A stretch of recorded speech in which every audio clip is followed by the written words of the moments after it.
Hey, this is Chase Sexton. You're listening to the MotoXpod show.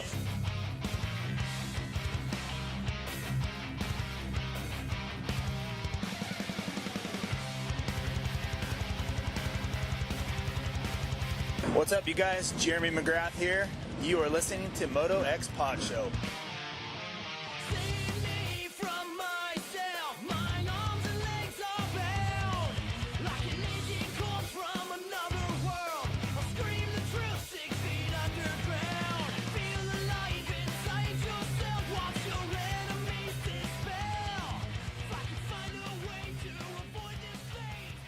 Merry Christmas. We decided to do a show this week after we said we weren't going to do a show because one of our co-hosts, TJ, was crying and throwing a fit about doing too many shows because he'd been in like 2 weeks in a row. But we just kicked him off. He's not here. So we're doing a show tonight. Hope you guys are excited. We're excited. 2024 season of Monster Energy Supercross is basically 2 weeks away. It's almost here.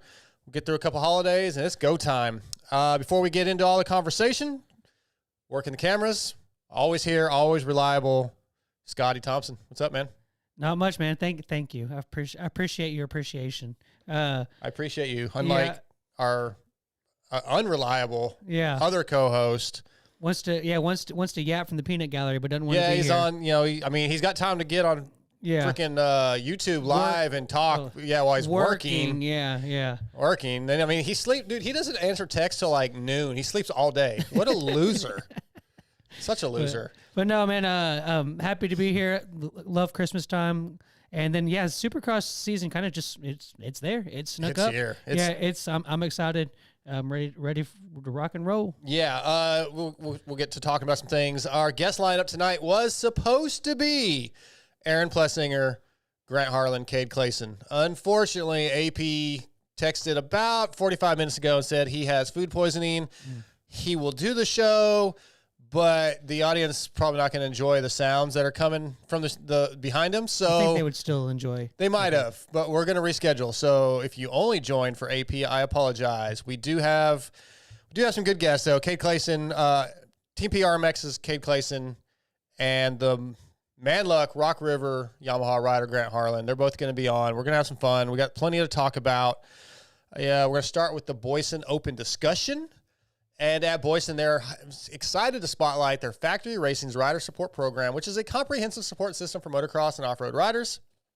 The program offers participants exclusive access to Boyesen's products, yearly discounts, and the potential to become one of their product development test riders. So join the community of Boyesen Factory Flyers by visiting boyesenracing.com or Boyesen.com, excuse me.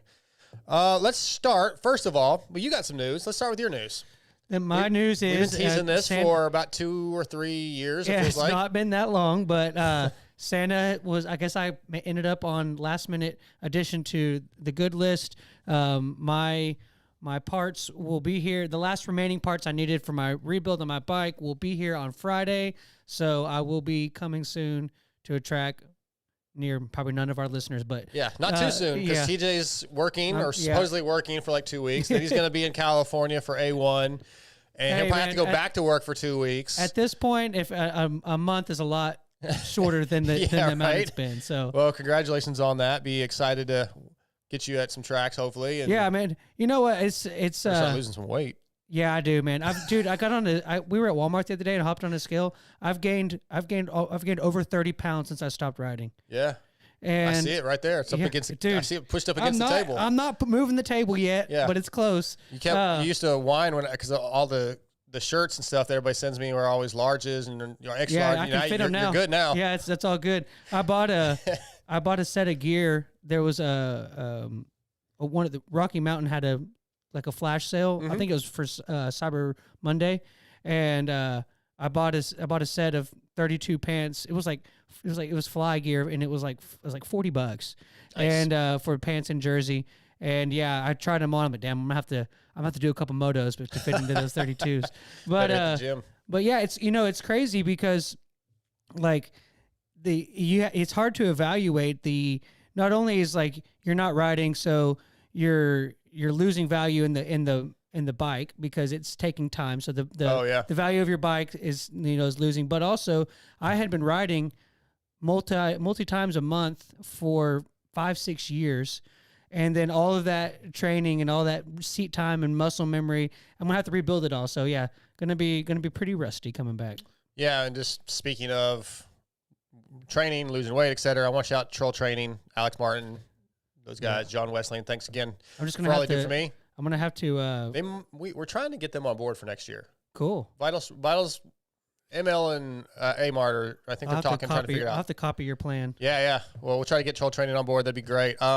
I do want to give a shout out because I think this happened after our last show. I can't remember if we talked about this, but my buddy Brent Duffy, Hayden Deegan's mechanic, pretty serious injury, spiral fracture of his femur, had to get a helicopter ride out, pretty nasty injury.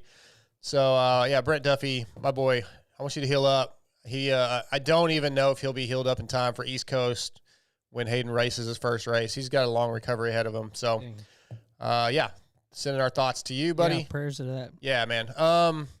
Okay, let's see here. So a couple of topics I want to touch on in this Boyesen open discussion. Let's start with Feld and NBC. That they announced new start times or kind of an overall new start program for opening ceremonies and the races. And basically, most normal races are going to, it's going to start at 7 p.m. Central, which means 5 p.m. Pacific, 8 p.m. Eastern across the board, except for a few day races, et cetera. Yeah. But the normal start, it's not going to be 7 p.m. local time for each race like it used to be where it'd fluctuate. Yeah. It's going to be basically the same time in the city you live in, wherever you live. If you're on the West Coast, it's going to start at 5 p.m. most of the time. 7 p.m. here in Texas, 8 on the East Coast. I want to see what you thoughts are on that because I like it to be dark for Supercross. Yeah.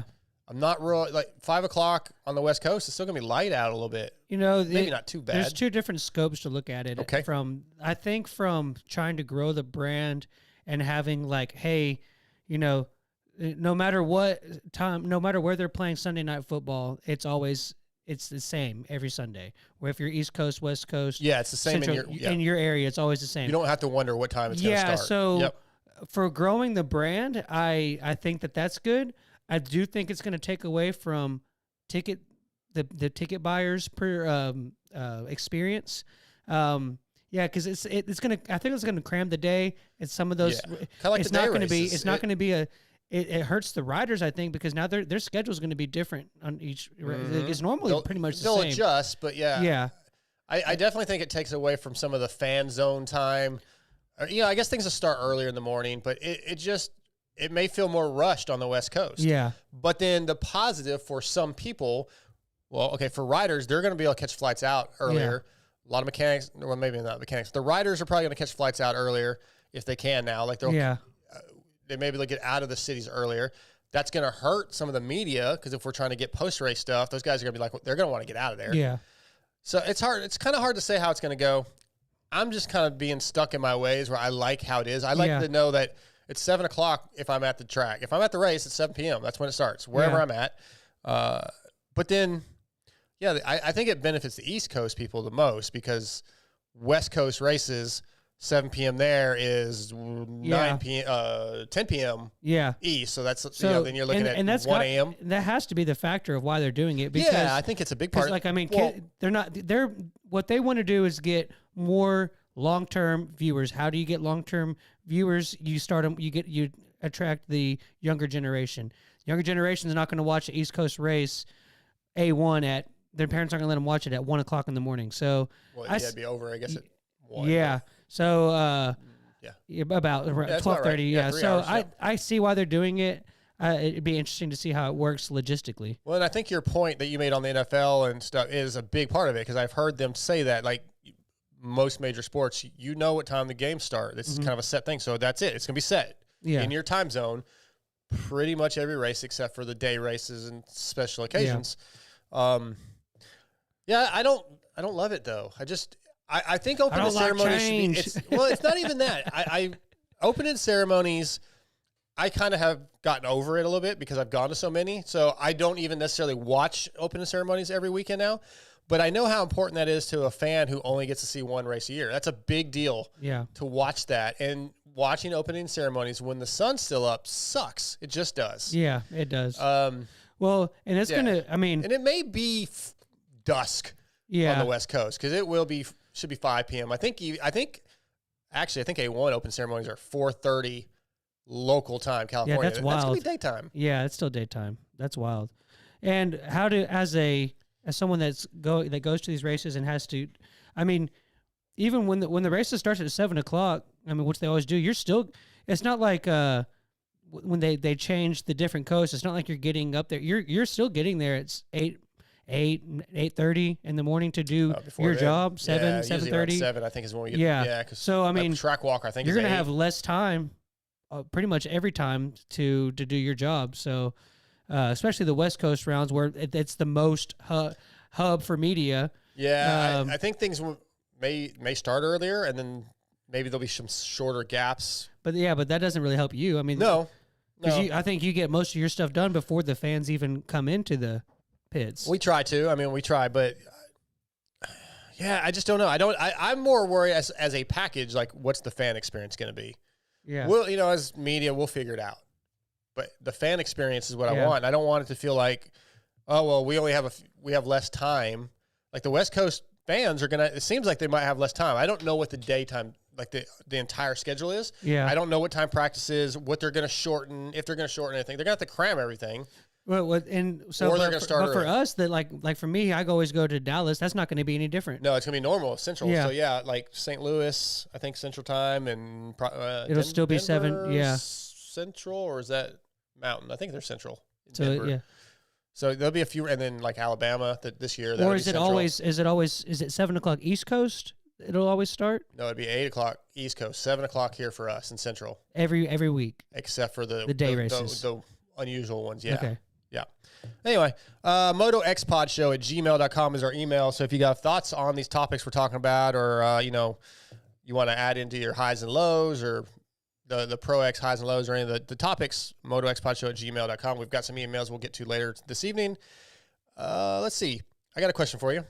Okay. What 2 or 3, about 250 riders do you want to see have to race each other? So you sometimes hear, Deegan's not really hurt. He went to East Coast, so he doesn't have to race Joe Shimoda, which is BS, right? But yeah, so like if you could there's 2 guys that you want to see battle all year. Do you have I should have texted you this to think about it. Yeah. Like for me, I would like to see Deegan and Joe and RJ. Like I would like to see those 3 on the same coast, and even Faulkner. Like I want the 3 or 4 best guys, quote unquote best guys, on the same coast. I would like to see them go at it. So I would say my guys are Deegan and Faulkner.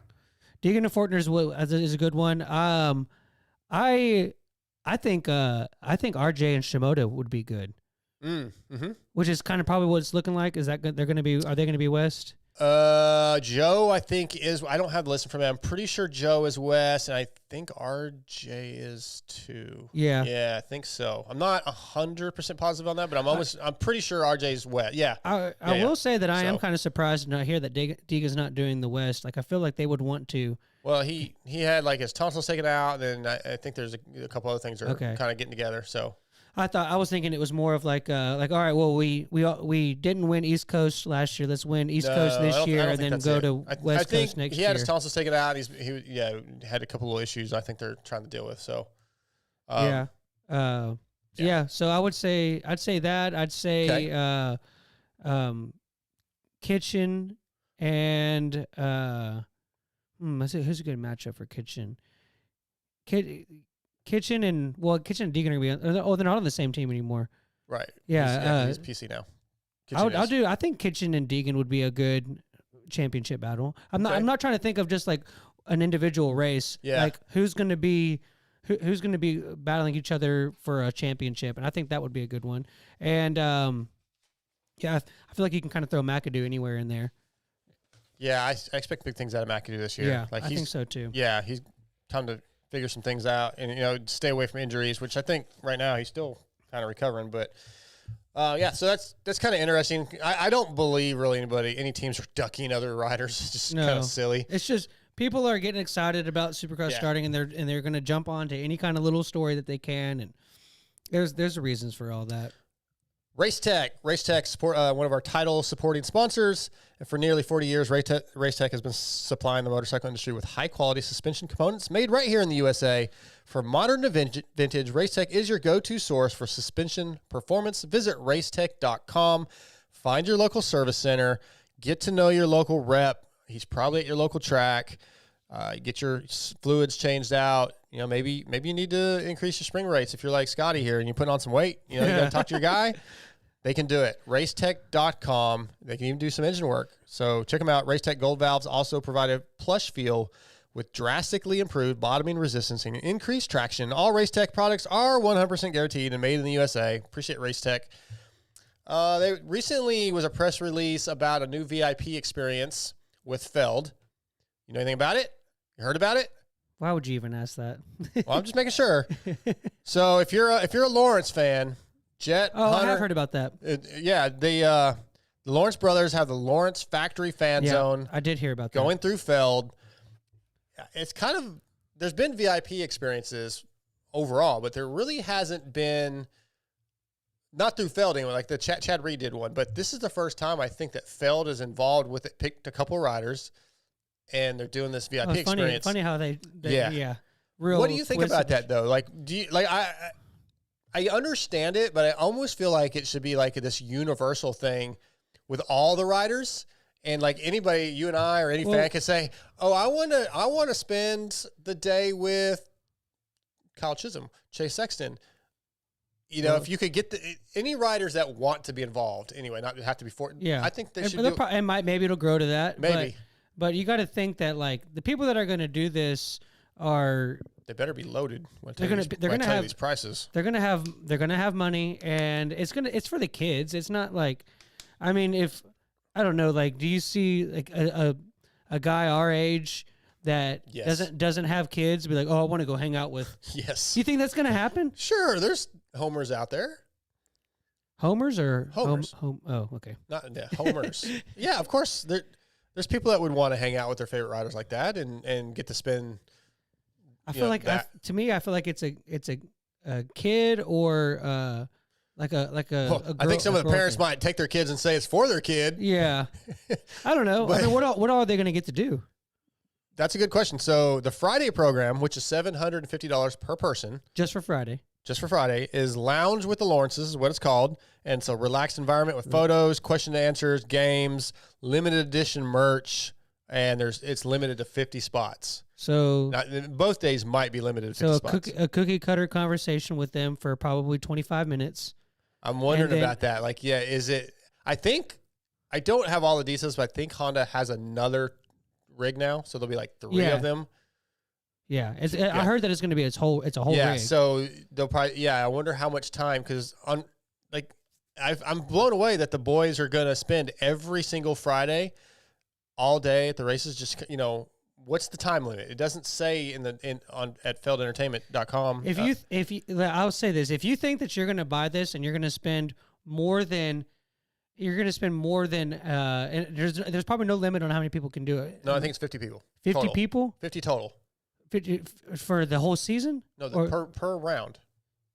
So you think that, if you think that you're getting more than 45 seconds of one-on-one time with them. They'll get more than that. One-on-one. Yeah. Just them, saying what they want to Jet or Hunter. Should have reached out to Mertz about this, but I think it's got to be more than that. For $750, you're going to have to get something. Yeah, I don't know. I mean, they're going to take you to they're going to show you the Honda rig. They're going to give you it's going to be a couple hours. You got to have a couple hours total time at least of hanging out. They're going to be playing games. Are they going to take you onto the track? I don't know.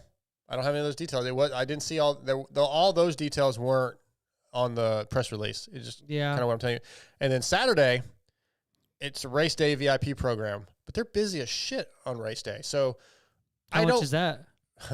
What would you pay? Okay. Let's say don't ask that. Don't ask that question because it'd be zero.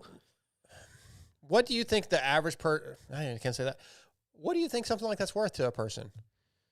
Well, tell me the program first. It doesn't even. I don't even have details. It just says race day VIP. That's what I have.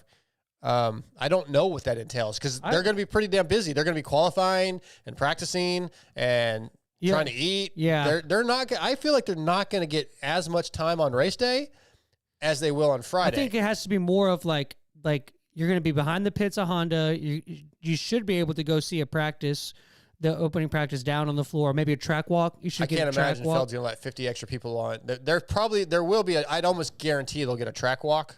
50 seems like a lot. That doesn't even feel like a VIP thing anymore. Well, and the Friday thing might only be. I didn't see a number. I just saw 50 for Friday.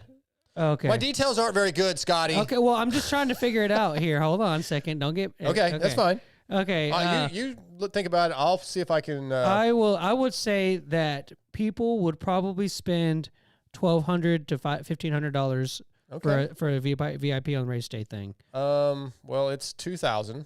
Holy crap!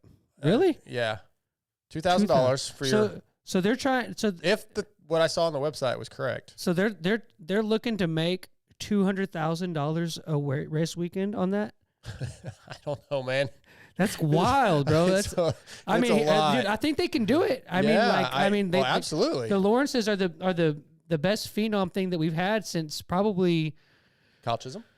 Yeah, that's exactly what I was thinking. Probably since I mean, Poto was more of like if you were a diehard moto fan, you liked Poto. Like, was there anybody that like had, Stewart, like McGrath, Stu? They're probably the biggest phenom hype since Pastrana? then. Yeah, but that was. I don't know that Pastrana was like that with that until almost. Pastrana would do that. Done. Pastrana would do that for his fans for free. Yeah, that's true. That's true. Yeah, that's true. Yeah, I don't know, man. I that's a lot of money. It's funny because TJ and I were having like a text group conversation about ticket prices for concerts, and I was talking about how like some of the Metallica like floor seats were $2,000. He's like, that's just stupid. I would never do that. $2,000 to hang out with the Lawrence brothers for a couple hours or what, even if it's all day. Not me, man. No way. Yeah, I mean, but I would pay $2,000 to go see Metallica and Pantera if I had that kind of money. Yeah, but see, that's the thing is like, dude, there's the majority of people that go to Supercross. What is an average Supercross race? Let's say 30,000 people, 35. I know Dallas gets up to like 60. Yeah, 20 to 30 probably. 20 to 30 would be the average? Yeah, I think so. Okay, so if that's the average, then 50 people is like not barely like 1% of it. 1% of each of that population is going to have like ridiculous money. So that would do that, and it'd be like the same thing. That'd be like the same thing as like for them as us like going and spending like $60 on an official Supercross shirt or like something like that. Like or getting like $2,000 is a lot. That's an insane amount of money to me. Do something like that. Do you think that right now? Do you think that it maxes out every single round? I'm going to say no. Yeah, but I don't know, man. Maybe I'm wrong about how much money people have. There's some moto families out there with. I mean, have you gone to a local race and seen some of the pockets they have? Let's say it's a dad and a kid. That's $4,000. Then you think they're going to leave the sister out and the mom out? Like, go sit in the go sit in the nosebleeds. Yeah, I don't know. It's crazy. Hey, I mean, it's to get good to go to like a Cowboys or a Niners game. It's $1,000. Is it? Yeah, for good seats. Good seats. By the time that you pay for the last time I went to a game was Cowboys Niners, and I sat in owner's box. So, oh. You know what it cost me? Yeah, nada. Just a good old fashioned. Just gotta know people. You just gotta know people. Yeah. I don't work like that, Scotty. Yeah. Sorry if you do, but yeah, that's not how I roll. Yeah, actually, I've never priced an NFL ticket. I don't think so. I wouldn't know. They used to be like $300-400. Yeah, but they're easily you can very easily spend $1,000 on a ticket if you want, like not even be like. Chase, our buddy Chase, has texted and said you get to watch the race from a suite. So 50 people in a suite, up close, look at the bike, tour the rig, track walk. Track walk, that's cool. Yeah, but I mean, you can do. Yeah, I don't know. To me, it's not worth it, but. There are people out there. It's cool that it is available for people that want to do it. Yeah, I mean, that's cool. I mean, if they have. I love that we're getting fans more and more involved and getting to see behind the scenes. Yeah. That's special to people. So it's a really cool idea. It's just a lot of money. That whole team has clearly shown that they're trying to think of out of the box ways to grow the sport, grow their fandom, and grow their brand. And so cool. Yeah, more power to them. Yeah, but that's a lot. But we're broke. So yeah, exactly. Yeah. we got to roll into Grant Harlan here in just a minute. Chase just texted back, said he doesn't think it's 50 people. That's what I saw on the link. I think it's a maximum of 50 people. I'd have to pull that email up, and I can't get to it right now because I don't have access to it. To be honest with you, I didn't even think about that. If I dropped, let's say I have 2 kids and myself. Yep. Because you're not going to do it without the kids, right? Or you're not going to just send the kids, especially if they're younger, without you. Like, I hope not. Yeah. So, hey, Jet, can you keep an eye on my kid? Because I couldn't afford to go too. Yeah. So let's say, like, you say you got 2 kids, $6,000. You spend $6,000 on top of what? Do you even have to buy a ticket at that anymore? Is that your whole thing? I would think that would be cover the ticket. Yeah. Good Okay. God. Well, I mean, I guess if they get the suite, they get the suite. So $6,000. You just spent $6,000 for one day's entertainment, and you're sharing it. You're basically gonna have to get into a line when you get there for 50 other people doing the same thing you are. That's a hard ass. How funny would it be? Is it you spend the $6,000, you go to this thing, and you got to go in the into the stadium. You're like, well, where's your ticket? What do you mean? Well, you got to have a ticket too, bro. Are you kidding me? I'm trying to pull up the email so I can find that stuff. Yeah, I don't have time to do it right now. Without, I want to get into the Vital MX fantasy you talk. You could buy your kids like 2 dirt bikes for that. For if you split the whole family for $6,000. 2 dirt bikes. You could buy 2 65s for $6,000. Well, maybe or close. You know, at least, or you could buy one legit brand new. You could buy a brand new bike, for especially a kid's bike. Or you could buy a used 450 or 250. When you say it like that, it really seems insane. Yeah. But dude, dude, it's cool. Every time I go to a race, I see somebody in a $1 million RV with 14 bikes and 14. 3 go-karts. All right, here we go. Or golf carts. Yeah, like there's people that have that money. That all are in this sport. Let's see here what it says. For the ultimate Supercross immersion, our Saturday VIP program awaits. The Lawrence Brothers Supercross VIP experience offers a full day of exclusive access to factory Honda HRC riders, Jet and Hunter Lawrence. The adventure begins with early VIP check-in and privileged entry into the pit area. You'll be welcomed by a dedicated crew member at the Lawrence Factory Fan Zone, which will be your base for the day. The program includes a rider track walk, the opportunity to witness team riders secure their heat race positions during practice and qualifying, and a return to the hospitality area for photos and exclusive gifts from the team and riders. A lunch awaits, followed by a technical explanation of the race bike and setup. As the riders gear up for the evening races, you'll take your premium seating inside the stadium to watch the night's excitement unfold. Never says that you get to sit and chill with them. The Lawrence Brothers VIP program stands out by providing unparalleled access. Your VIP host at the helm of our VIP program is Dan Truman. I'm scrolling through. Dan's close. VIP experience includes club seat event ticket, early access to paddock, entry to VIP, early access to shop Lawrence Brothers merch, morning introduction to Jet and Hunter, Jets and Donuts, guided rider track walk, up-close examination of bikes, Q&A, catered lunch, photo ops, things to know. Event ticket is included. Club level seating, only the stated number of participants. So $2,000 to get there a little bit, to get there early.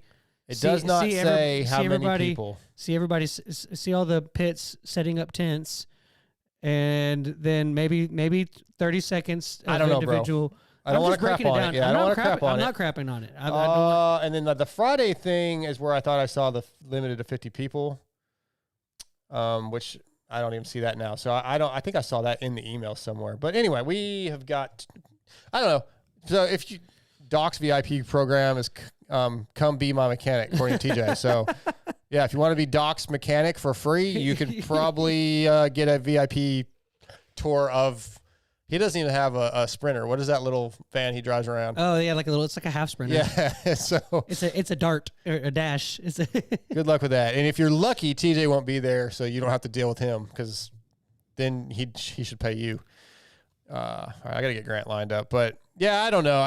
It is cool to give people more opportunity. I'm not crapping on it. They're growing the brand. I get it. People will pay that money. I get it. I was just taking a realistic take on what. I'm in went to marketing school. Mm-hmm. I was reading between the lines. Oh, I went to marketing school. I lived in California. I don't know. That was dumb as shit. You're a dummy. Yeah. Anyways, I was reading between the lines of what they were offering, and that's all. I was just giving my opinion. I don't want anybody mad at me. All right. We got our first guest of the night tonight, and he's brought to you by FXR, which is designed by racers for racers. With industry-leading fit, finish, and performance, progression is the name of the game with every new piece created. At FXR, we push our brand to the next level to provide you with the best products possible. So visit fxrracing.com to see the numerous gear lines and colorways. The 24 lines out. You can also go to your local dealership, see what they have to offer, try it on. It's great, great stuff. Tonight, FXR brings us from the Manluck Rock River Yamaha team, our buddy Grant Harlan. What's up, Grant? Oh, what's up, Dark Side? How we doing? We're doing good, man. We're doing good. We're just talking, AP kind of canceled on us because he got sick, and you were nice enough to step up. You were already scheduled. You just moved your time up, so I appreciate that. Yeah, man. I don't have anything going on. You got no life. I mean, you got a chick? You got a chick? No.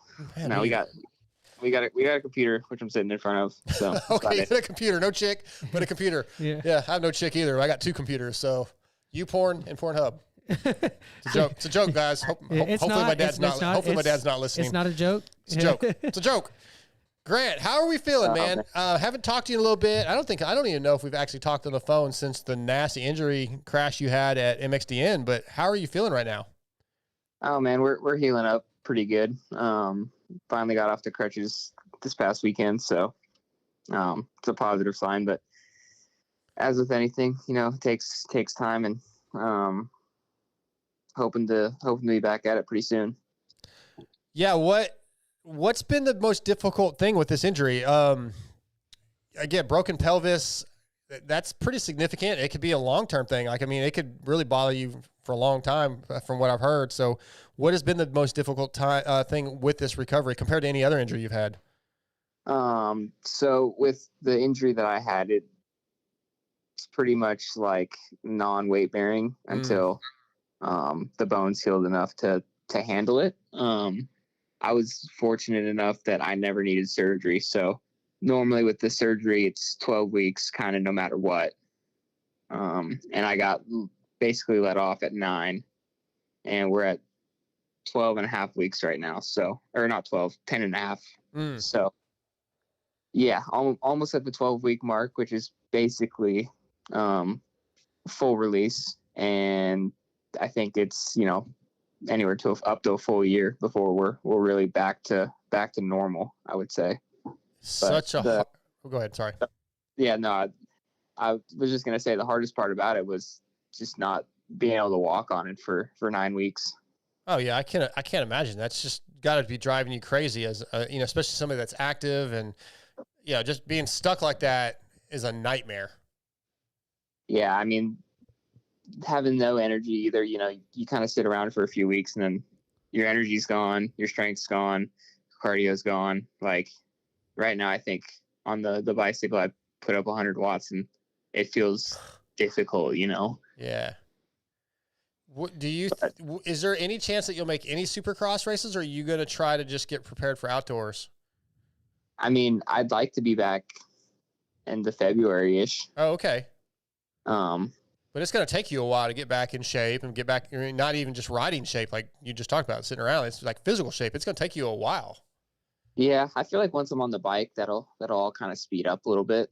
Now that I'm back walking, there's some days that feel better than others, but every day I felt like it's gotten a little bit easier. So, just trying to do everything I can off the bike for now to get the strength back, get the fitness back. And then once we're on the bike, I feel like that'll help, bring it up even faster. Yeah. Take us back to, you get a chance to go race MXDN in Renee, which is really cool. And you just I guess I don't understand why you jumped on it, man. I don't understand what that was about. Do you not know to not do that? So it's a joke. Laugh, Grant, laugh. I would have liked to not personally, but I've watched that video 100 times, and everyone in front of me was slowing down. So you're kind of following the speed of everyone in front of you off the jump, because you don't want to go too fast and run into the guy in front of you, or the guy behind you run into you. So I kind of hit it with the same speed of everyone else. And I kind of saw what was going on up in front of me. And I guess my thought was, if you go, jump it too long and that bike, flips down there, I feel like you have no chance of avoiding it. So I landed the jump a little bit short, thinking if the bike was rolling that, I had a chance to miss it. But I think the guy in front of me actually hit it back into the track in front of me. So man, there just wasn't a whole lot to do there. No, it was nasty. It was scary, man. I'm glad it wasn't worse. Yeah, I don't know how it wasn't, to be fair. Yeah. Yeah, Grant, man, it seems like you get the weirdest injuries, and it's unfortunate. It's like, a hip injury like that is so rare, and it's got to be tough going through. But I was kind of curious, what is, everybody pretty much knows what the therapy process on like a knee or a shoulder is, but what is the therapy process like for this injury? I would honestly say it's a lot like a knee. It's the squats, it's the, it has to do with your leg. So like anything to do to get your leg stronger is basically what the hip PT's for. It's just instead of, when they work on you, with the stim and massage and all that stuff, it's just on your hip instead of your knee. But it's all the same movements, I guess, trying to get the range of motion and the strength back. How was the French hospital experience? Oh, I don't even want to talk about it. Okay, fair enough. No, Moving on. You got stuck there for a while, right? Because didn't you have to get a flight home, like a medical flight home? Yeah, so I was stuck there for about 6 days. Yeah. Insurance was trying to get me an air ambulance home. They couldn't schedule one, but they wouldn't let me leave through a normal commercial flight because of risk of injury. And then I get back and they're like, "Oh, you're fine. Just, don't walk on it." I was just losing my mind. But the tough part about it was no one there spoke English very well. Yeah. And insurance company for the FIM was from the UK, I think. So even them trying to communicate was kind of a nightmare. Like, I'd call the insurance company and be like, "Hey, this is what we're trying to do." And they're like, "Okay, we'll talk to the hospital." And then I'd call back 2 hours later and I was like, "Oh, like, have you guys heard anything?" And they're like, "No, we couldn't get through." And I'm like, what are you talking about? Like, gave you the right numbers. They're right here. They said they haven't heard anything. It was just a nightmare. Yeah. Who did you have there with you? Did you have like a family member, someone that came to the race was with you? So I didn't have any family there, but the Lopanoviches, who kind of put on the whole Team Guam thing, Gina, who's Sean's mom, which Sean's the rider for them. Mm-hmm. She basically stuck with me there the whole week. So I think I'd probably still be there without her. So nice. That's, I can't think. I couldn't imagine being sitting there. You're medicated. You don't speak the language. Yeah. And you're in, and you have nobody. Like that's, oh man. Yeah, because I spent 3 hours in the Italian hospital where I couldn't really speak the language, and that was very stressful. And to do 6 or 7 days, I commend you for getting through it. Because I think we texted. I checked on you one time, and you're just like, "Yeah, just sitting looking at your phone. That's pretty much all you had to do. There was nothing else to do." That's all I did. Oh, yeah, I'd be like, "Dope me up. Let me go to sleep." Something. I'd be hitting that little button. Well, so I know of a couple guys that have gotten hurt overseas, and a lot of them are arms, wrists, shoulders. Mm-hmm. They're able to get up and just go. So the hard part was I couldn't just get up. Go ahead, Scotty. You go. It's such a wave of emotion. Like you go there, you're riding for Guam. The nations is like an unreal, like probably like out of body kind of experience already, because it's the hype and the vibe and the fans, and it's just crazy. It's a lot to take in. You're doing all that, you're taking all that, then you're racing. It's got to be like it's like all this cool stuff's happening, and then boom, flash. You're 6 days later. Like how long did it take you to get back to where you were like, okay, I'm home, I'm good, like I can start thinking about riding again, or where we know how long was that mental experience for you? I mean, it wasn't. I don't think it was too bad. Yeah. Like I said, the worst part about it was that I just couldn't get up and leave. So, I wasn't too worried about it, and like I kind of knew the extent of the injury, after the first day or so, and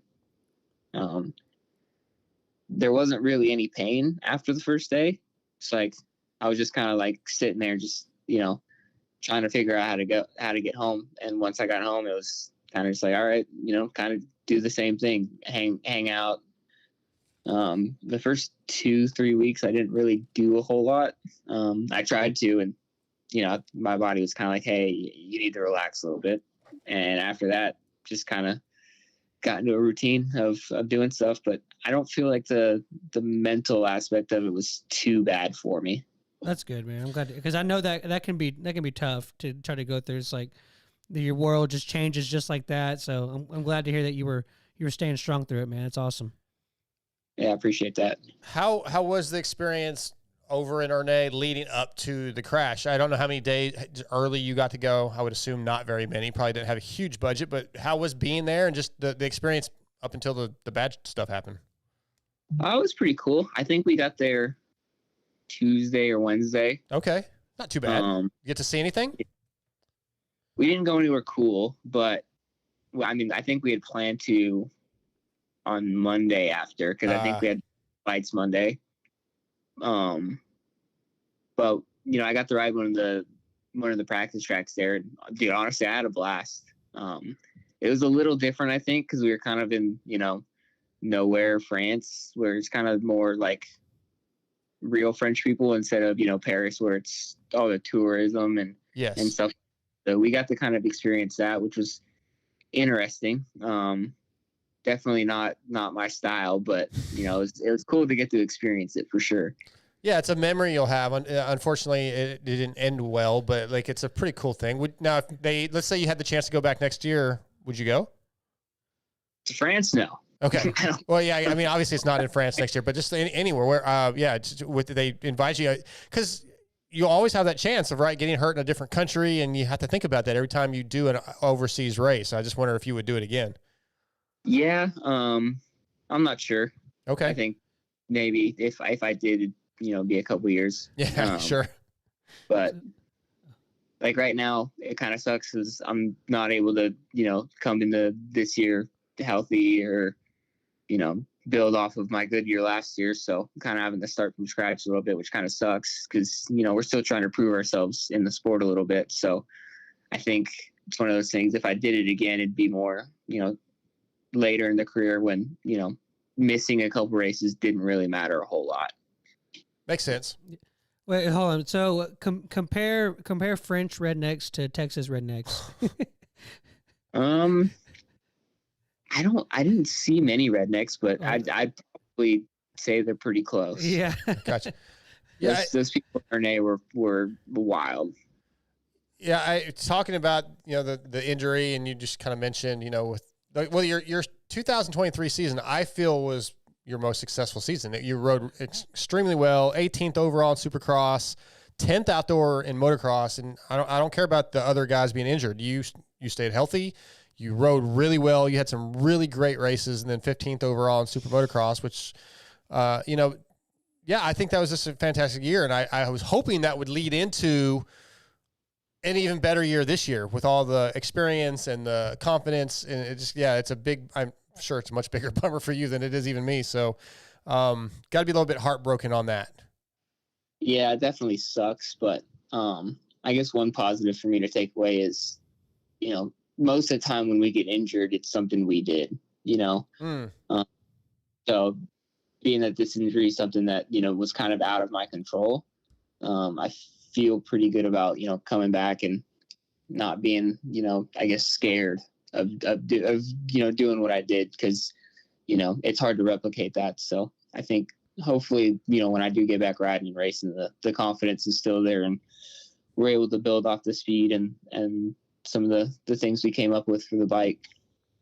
If there had been any difference, I know I heard some people, this and that about the track, if there had been any difference in the way it was prepared or the way it was racing, would you think the situation you had would have been avoided, or was it just kind of one of those freak things?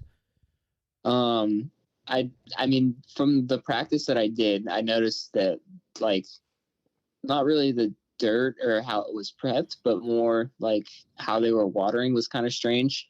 It was super muddy in practice, and then obviously at first lap, I think Dylan Wright, washed his front end out going up that jump face, and kind of started a big pile up. But I think the only thing that kind of sucked was how much they were watering for the track conditions.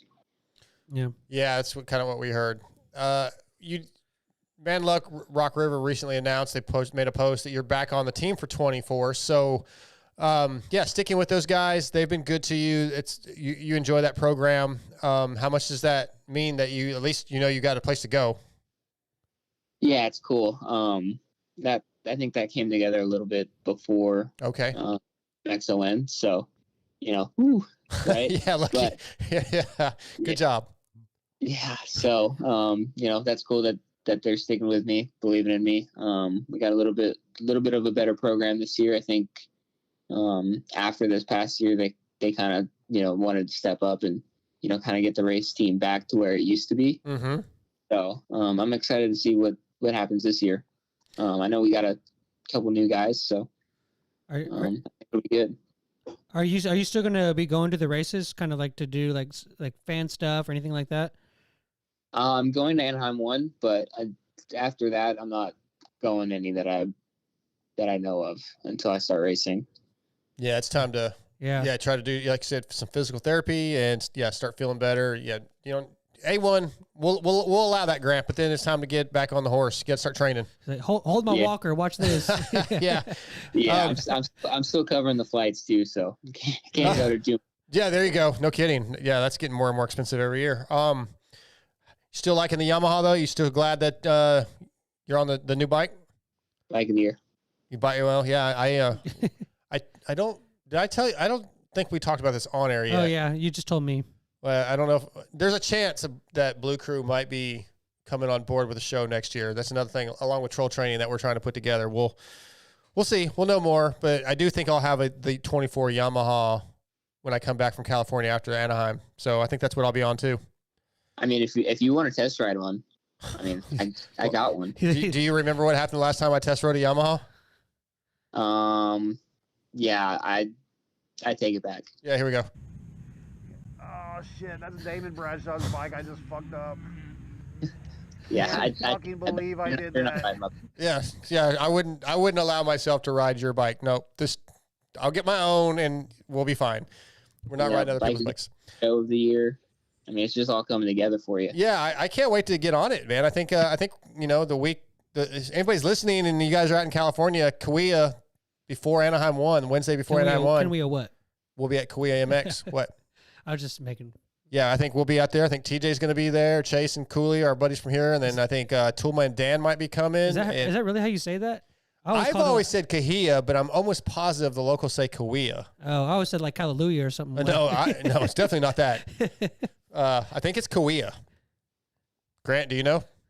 I have no idea. Perfect. I think as long as everyone knows what you're talking about. Yeah, exactly. Yeah, so check it out.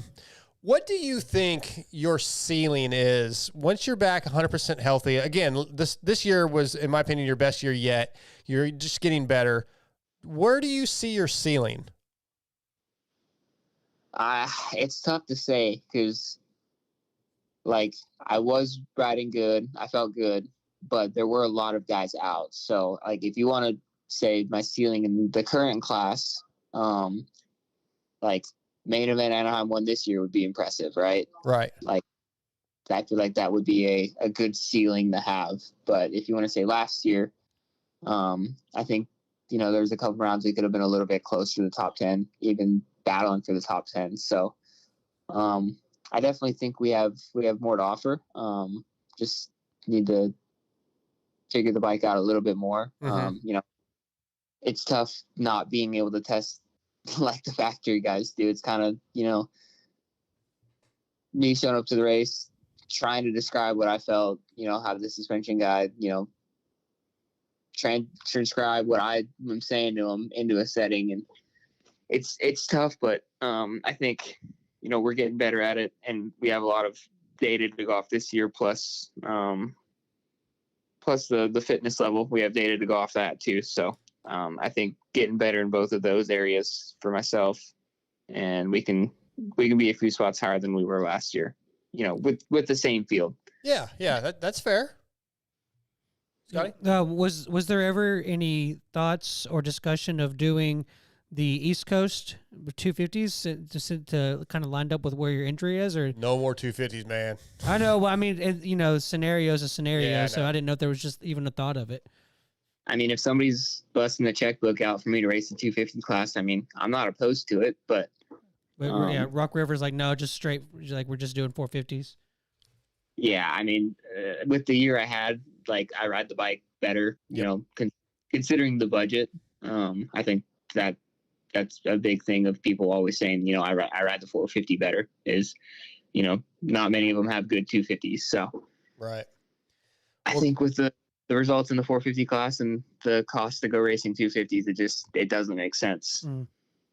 Yeah, it's definitely much more cost effective, and there's more money in the 450 class. So yeah, totally makes sense. Grant, we're gonna let you go here in a second, but I want to ask you like a personal question. I've started asking some like personality questions and things like this towards the end. What is your best childhood memory, non-moto related? What's like one of the coolest things that stands out about your childhood?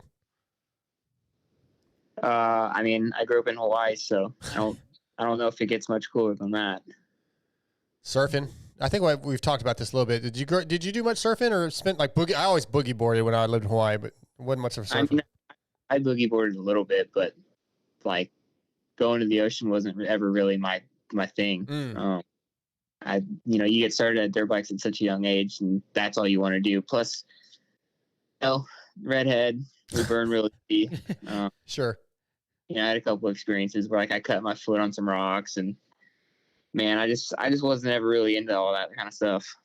That's fair. Hawaii's still pretty cool. There's a lot of cool things to do in Hawaii. I grew up I spent 4 or 5 years on Oahu. My dad was at Pearl, so pretty cool place, no doubt. Well, Grant, I look forward to seeing the A1, man. I'll search you out. Let's come say hi, and we'll visit a little bit. And can't wait to see you back healthy, man. Looking forward to it. Yeah, I'm excited. Probably see me riding around on the old Jackrabbit. All right. I'll be looking for you. And yeah, once you get healthy, I need to come out your way, and maybe I'll come ride with you and John Short or something. That sounds like a good plan. Yeah, you guys will probably do 2 laps for every one of mine, but we'll try it. We'll see how it goes. Hey, as long as we're out there having a good time, don't really matter. That's it. Well, thanks. He's just getting over landing on somebody. He doesn't need you out there. I'll get the hell off the track when they're coming. Yeah, I'll just get out of the way. I trust Dark. I trust you. All right. Well, that's a mistake, but thank you. Hey, somebody has to. Absolutely. Grant, thanks for your time tonight. We'll talk to you soon, buddy. Yeah, sounds good. Thanks, guys. Talk to you. That's Grant Harlan, brought to you by FXR tonight. We're going to jump into Cade Clason here in just a second. But yeah, I was mentioning you don't play Pulp Fantasy, right? But you used to. You know what? I don't know what. I don't. Well, I'll tell you. Okay, please do. I don't work Saturday nights anymore. Oh, that's why you didn't play because I may actually do that this year. Okay. And then hate my life just like the rest of y'all. Yeah, that'd be great. Yeah. Yeah, that'd be great. We want you to play, obviously, Pulp Fantasy, but there is a new fantasy group. Vital MX has their own fantasy game now. I'm going to talk a little bit more about it here in a little bit. We're waiting on, trying to get Cade on. I don't want to get into it too much. It doesn't have I don't know if he's there or not. That's great. Hopefully he's there. It doesn't have like a countdown. I had to FaceTime him. Let's see. Cade Clason is going to be brought to you tonight by Guts Racing. Andy Gregg and the Guts Racing crew have been providing the best seats and foam in the industry for years. For 2023, they have added Kawasaki to their complete seat lineup, as well as the color teal to the gripper material options available. Also new for 2023 are options for your e-bikes. They have complete seats for the Talaria and the Super 73 and covers for the Segway and Sur-Ron. And they have options for the Honda, KTM, and Husqvarna electric bikes. So visit gutsracing.com. And tonight, Guts Racing brings us, hopefully he's on the phone, Cade Clason. What's up, Cade? Nope. No Cade Clason. All right, we're going to put that back on mute. And we're going to try that again. Talk about something, Scotty, while I try to get him on. Got anything to talk about? Did you? I'm blanking right now. I got to go to Billadilla this weekend. Did you see? I got to meet Emig. Yeah, I saw that. How was Fro Daddy? Fro was cool. Yeah. Okay, so I'm trying to call Cade on FaceTime, but it's not doing it. Hang on. Let's try this. TJ, I know exactly why. TJ said that his. Hey, Cade, you there? Yeah, bro. Got you. Sorry, man. Yeah, I was unmuting the Bluetooth channel. I didn't have them on Bluetooth. That's what it was. Sorry about that, dude. Cade Clason, man. how are you, man? You know, I'm just trying to have good, clear audio for you, man. Yeah, and I screwed it up. I'm just making it more difficult. No, it's fine. It was on me, as usual. Most of the technical difficulties on this show are all my fault. Yeah. So You're a walking It's all good, technical. man. So Dark yeah. Side, I would like to let you know that you just made my wife very angry by calling me 5 minutes early. Why is I don't want to make Sarah angry. I love Sarah. I had just started doing the dishes. Well, you can do them after the phone call. And that's not how her brain works. It's okay. I'll solve it later, man. I appreciate it, dude. Just thanks. Well, I'm just kidding. She's not mad. I'm just playing. that's cool. Wait, you do the dishes in 6 minutes? I don't know if I would want to eat over your house. There's only two of them. It's 2 plates. It's just two of us. Oh, okay. No, every time she cooks dinner, I do the dishes. If I cook dinner, which is few and far between, she does the dishes. Well, tell her it's a fair trade. Tell her I'll make up for it when I do the dishes when you're at a race and when she's not. You just had to go there, didn't you? All right, fair enough. All right, buddy. So how are we feeling, man? The Partzilla team, PRMX Kawasaki team. You're back on the team. Yeah, how are we feeling? Are we doing good? We healthy? We ready to go? We are. We're healthy. We're enjoying our time. It's been good, man. I got on the new bike right after Australia. Mm-hmm. Because we're on a new frame, obviously, for the 450s. We went back and forth of what we were going to do, whether we were going to stay on the old one or, wait it out. Because we didn't get these things. I mean, my bike literally showed up like 3 days before I rode it, like right during Australia while I was gone for World Supercross. So end of November, it showed up. Yeah, perfect timing. We've it's nice. We're running the WP forks again, so we have lots of forks, but we're limited on shocks at the moment. Mm-hmm. So we've just been playing with that stuff a lot. And honestly, I think getting off the KTM, like the stock KTM, to me was just so slow. So I was riding on a stock KTM practice bike, and it was just so slow to me. So getting on this new Cowie motor, like everyone was telling me how slow it was, and I was really impressed. I thought it was really good. Okay. So now we're slowly doing motor and different stuff like that. But yeah, I like this frame so much more than the old one. It corners so much better, and it has such a better feel of the front end than last year's Cowie model. Just in my opinion, like I didn't hate last year's bike, but I'm feeling more comfortable on this thing. So yeah, we're having fun, man. It's a smaller group now. There's only 4 of us, which I think is a lot of weight off of Julian's shoulders, with the team and stuff. Just because like when we had 6 guys, man, there was just so much crap going on. Yeah, there's so many guys and so many mechanics, and it's a little bit easier now. But it's fun. I'd met Aaron before, Tanti, but he got here while I did my Christmas and stuff this weekend, so I was gone for a few days, but he got here while I was gone, and we rode together, and yeah, it's been really good, man. We're all riding together here at SOB, and just having a good time. Yeah, and it's Hunter Yoder, and is it Cartwright? Is that right? No, dude, it's Mitchell Harrison. Mitchell Harrison. Okay, yeah. All right. So yeah, it's all right. Yeah. But yeah, no, it's all good, man. So just trying to have a little bit more fun. I think, I can be kind of a grump come race day. Yeah, you can. Like even at Worlds, like I was having more fun and just like trying to be less stressed out. Yeah, you need that. You need to chill out a little bit. We're racing dirt bikes, man. It's fun. But I want to ask you about the Kawasaki for a minute. The 23, you talked about like the front end a little bit and it not turning that well. And again, everybody knows I don't have that much skill on a motorcycle, but I've been on the 23 Cowie, and I struggle to make that thing turn, and the front end is kind of a struggle. What do you feel from it? I want to see if what you're feeling relates to what I'm feeling. What was the struggles of the 23? I mean, the bike was just kind of long. And it's funny that you say that. And I make comparisons between it and the KTM all the time, just because I just got off that thing. Mm-hmm. But both of those bikes felt like really long compared to the newer frame that I'm on now. This bike, it feels like the front wheel is like under you more like a Honda. Like if you've ridden any of the new Honda frames, like that front wheel kind of feels like it's underneath you. Sometimes too much on that bike, where this one, it's just a little bit further back. So like you can get in and out of bowls so much better. I haven't rode it on outdoors. So, and I only rode the old bike on outdoors a few times. So we're probably feeling two different things, but just like getting that front end to work well for me last year was a struggle. We had my forks so stiff too. That's been another one of my really big issues, and not issue, but like concerns this year is being a little bit smarter with my testing. Like they're giving me all this opportunity to test and make things better. But with that comes, like I'm testing at a track that I ride all the time that I can go really fast on. So that calls for wanting something a little bit stiffer. And I think last year, like preseason, I was riding so good. Like it was awesome. I was riding really good, going really fast. And then we got to the races and I hated my suspension because it was way too stiff. And it was honestly too stiff all year. Like we just kept going softer, back to old settings. And we had just gone so far almost in the wrong direction that, it kind of sucked trying to just chasing our tail feathers last year. And that's mostly on me. Like I was trying so hard to find speed, and when we did it, but now I'm trying to be more focused on having a good, comfortable bike that I can do, 26 laps on.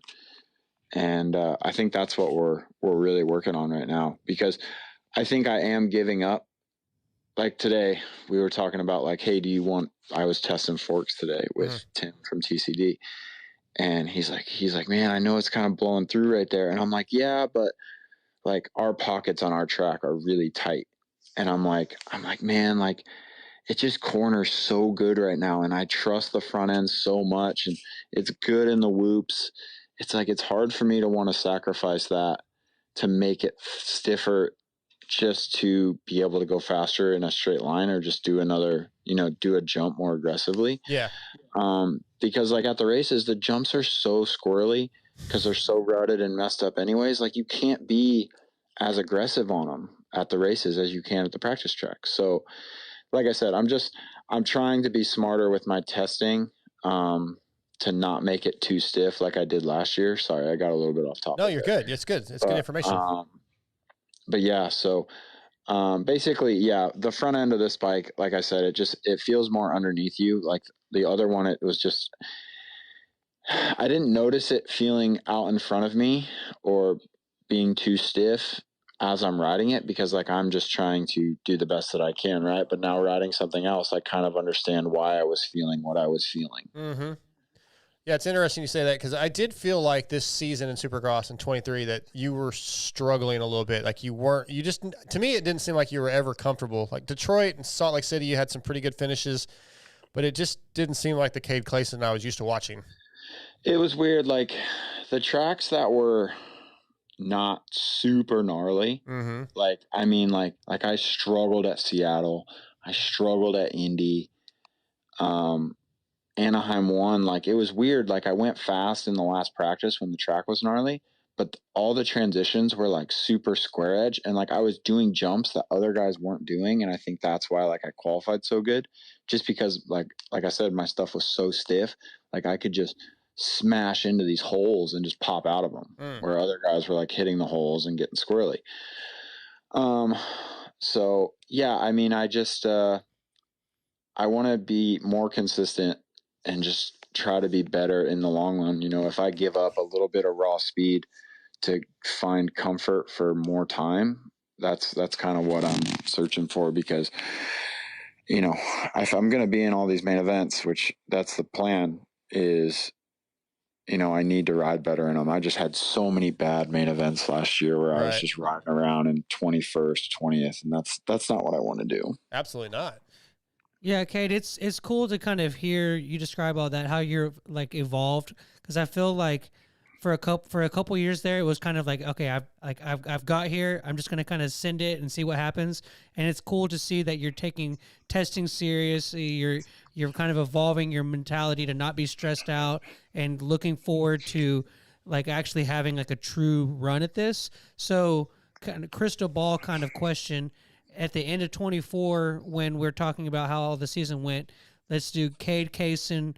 Cade Clason was blank. I mean, I think the goal is to always just say improved, right? I'd love to be able to sit here and say Cade Clason was outstanding or was like, a huge surprise or something like that, which, being a surprise is either good or bad. But, my biggest thing is I just want to keep improving. Like, I think when I stop improving and I'm just kind of, along for the ride is when it loses fun. Like I stop having fun is how I should properly word that.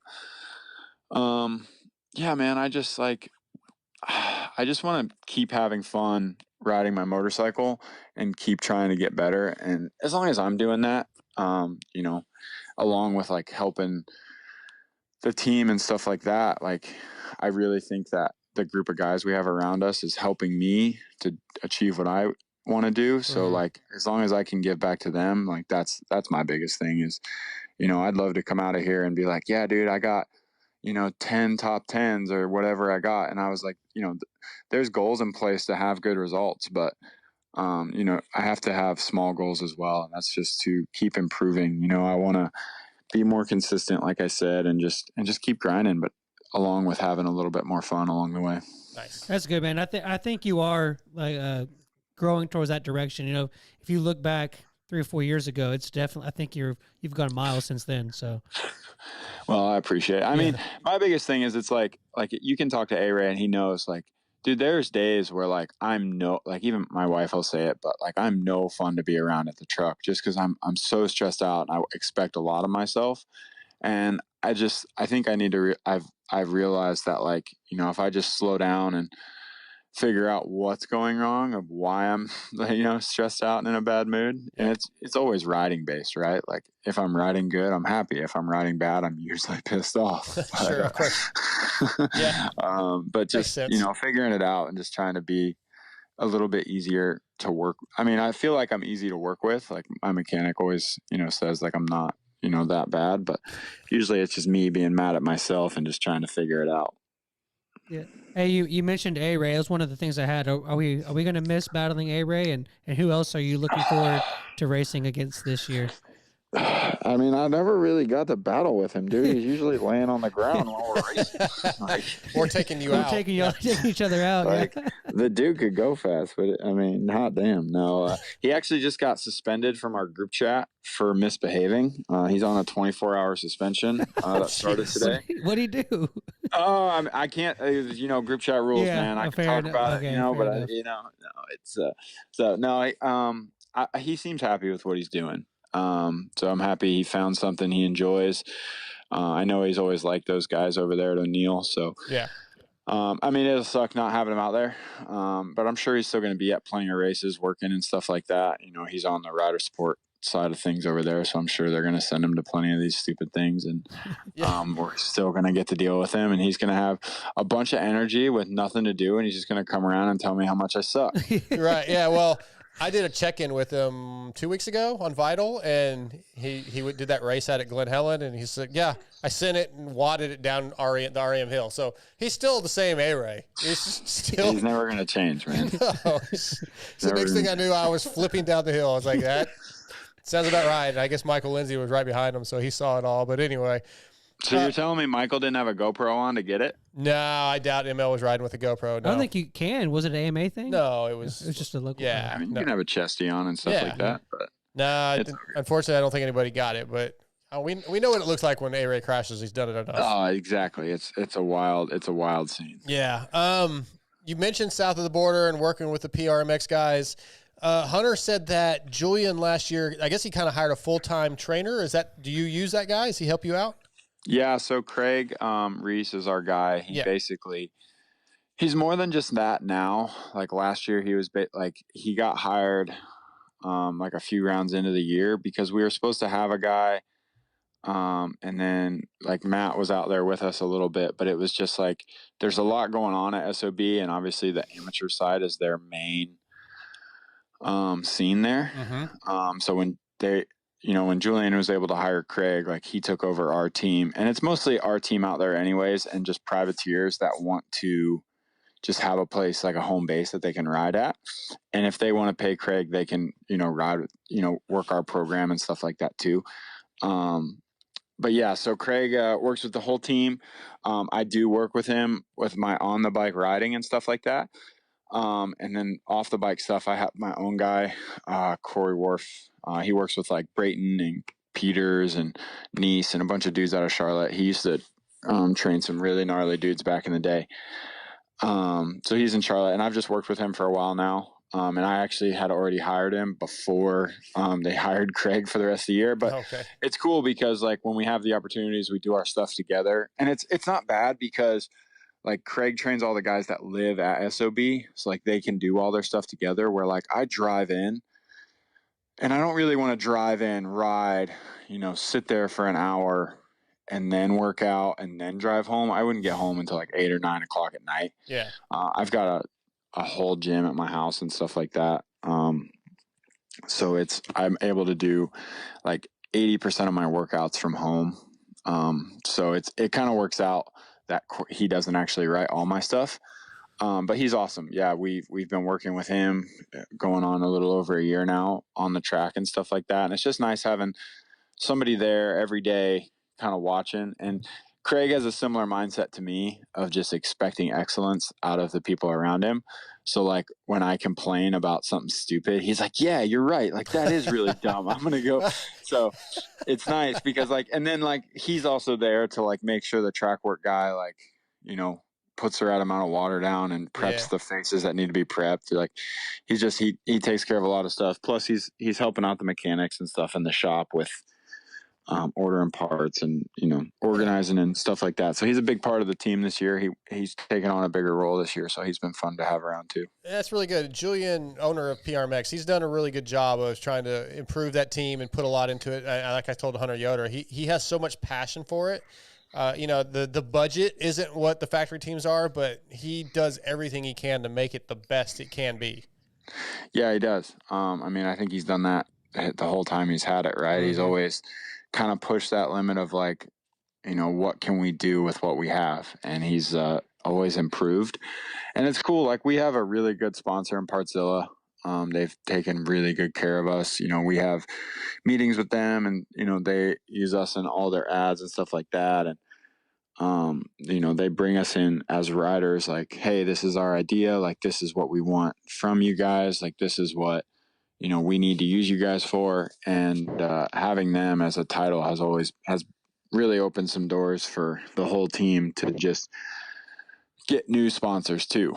They have companies that they work for, or that they sell, and they set Julian up with, and that's how we get a lot of the connections that Julian's able to get right now. So between Julian and having a really good title sponsor like that, like it's really been working out well, especially the last 2 years. Nice. Cade, are we viewing the SMX championship as a bigger horizon this year than we did last year?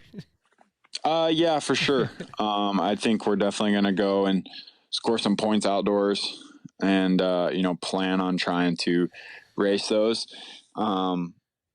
People still like giving me crap on social media for not going, even though it didn't work out the way that I had planned it. But I don't regret it. I mean, it's a bummer I didn't get to race them. Yeah. I wish I would have been able to, but yeah, I mean, the plan is to try and get to those for sure. Well, the hardest part is getting qualified. If you can qualify directly in and make a solid plan and push, it just sucks when you're, outside of that bubble, and you don't know if they're going to call, and you're just, you don't know if you're wasting money or you're going to have a chance to go make money. Yeah.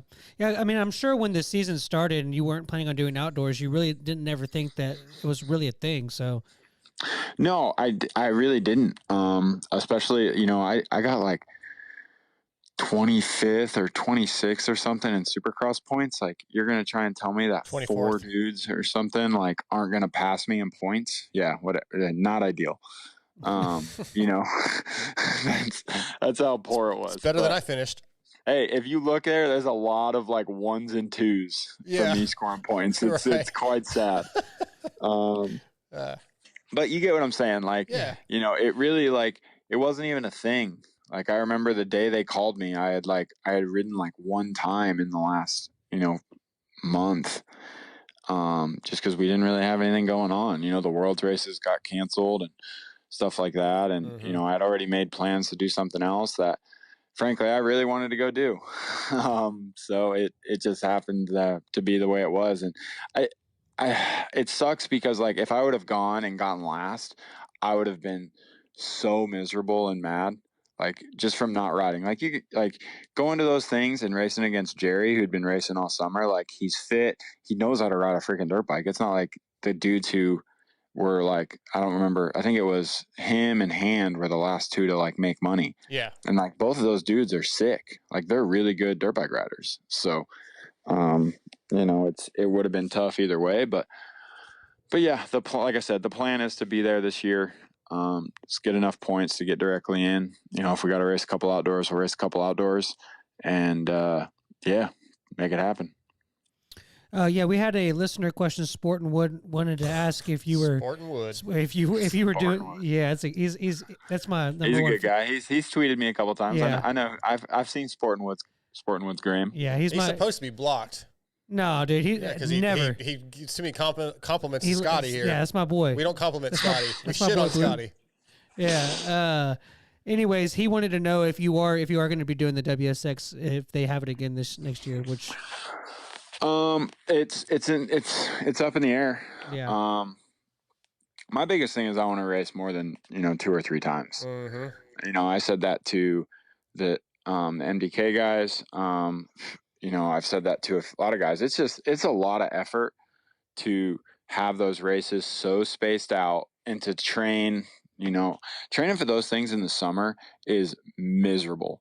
Like if you guys think riding outdoors is hard in the summer, like riding Supercross when it's 90 degrees is tough because it's just so hot and you're going so much slower. But without Cade, besides that, like, I go that slow every time I ride. What are you talking about, bro? hey man, I have faith in you, dude. Like, I'm sure you're going Slow. as fast as the average sea rider. That's probably true. At Loretta's seat? I'm just kidding. No, that's probably true. That's actually probably about right. That's probably I've about heard you right. been riding get really good dark side. So that's a plus. Well, AMA That's C, like subjective. AMA Loretta C and like local track C is not is like 2 different, Very different universes. Oh, yeah, dude, there's a good chance if me and the dude who wins Loretta's in the C class were to race at like a local money race, he's gonna beat me. you like. Oh wait, do you legitimately think that? No, but I mean, Because I don't. Because I mean, like, come on, man. Maybe I don't. Because it is fast, dude. Those guys are fast. they are fast. Like Yeah. those kids, a lot of those kids know how to ride. Qualifiers are coming up. I was looking at the schedule last night because I got to decide if I'm trying to go to Loretta's. I'm like, all the qualifiers are like on weekends that I'm supposed to be at Supercross races. I don't know. I got to figure all that out. Yeah, that's tough. Back to Worlds, yes. I would love to do it again. I think Adam Bailey does a good job. I think the races are really cool.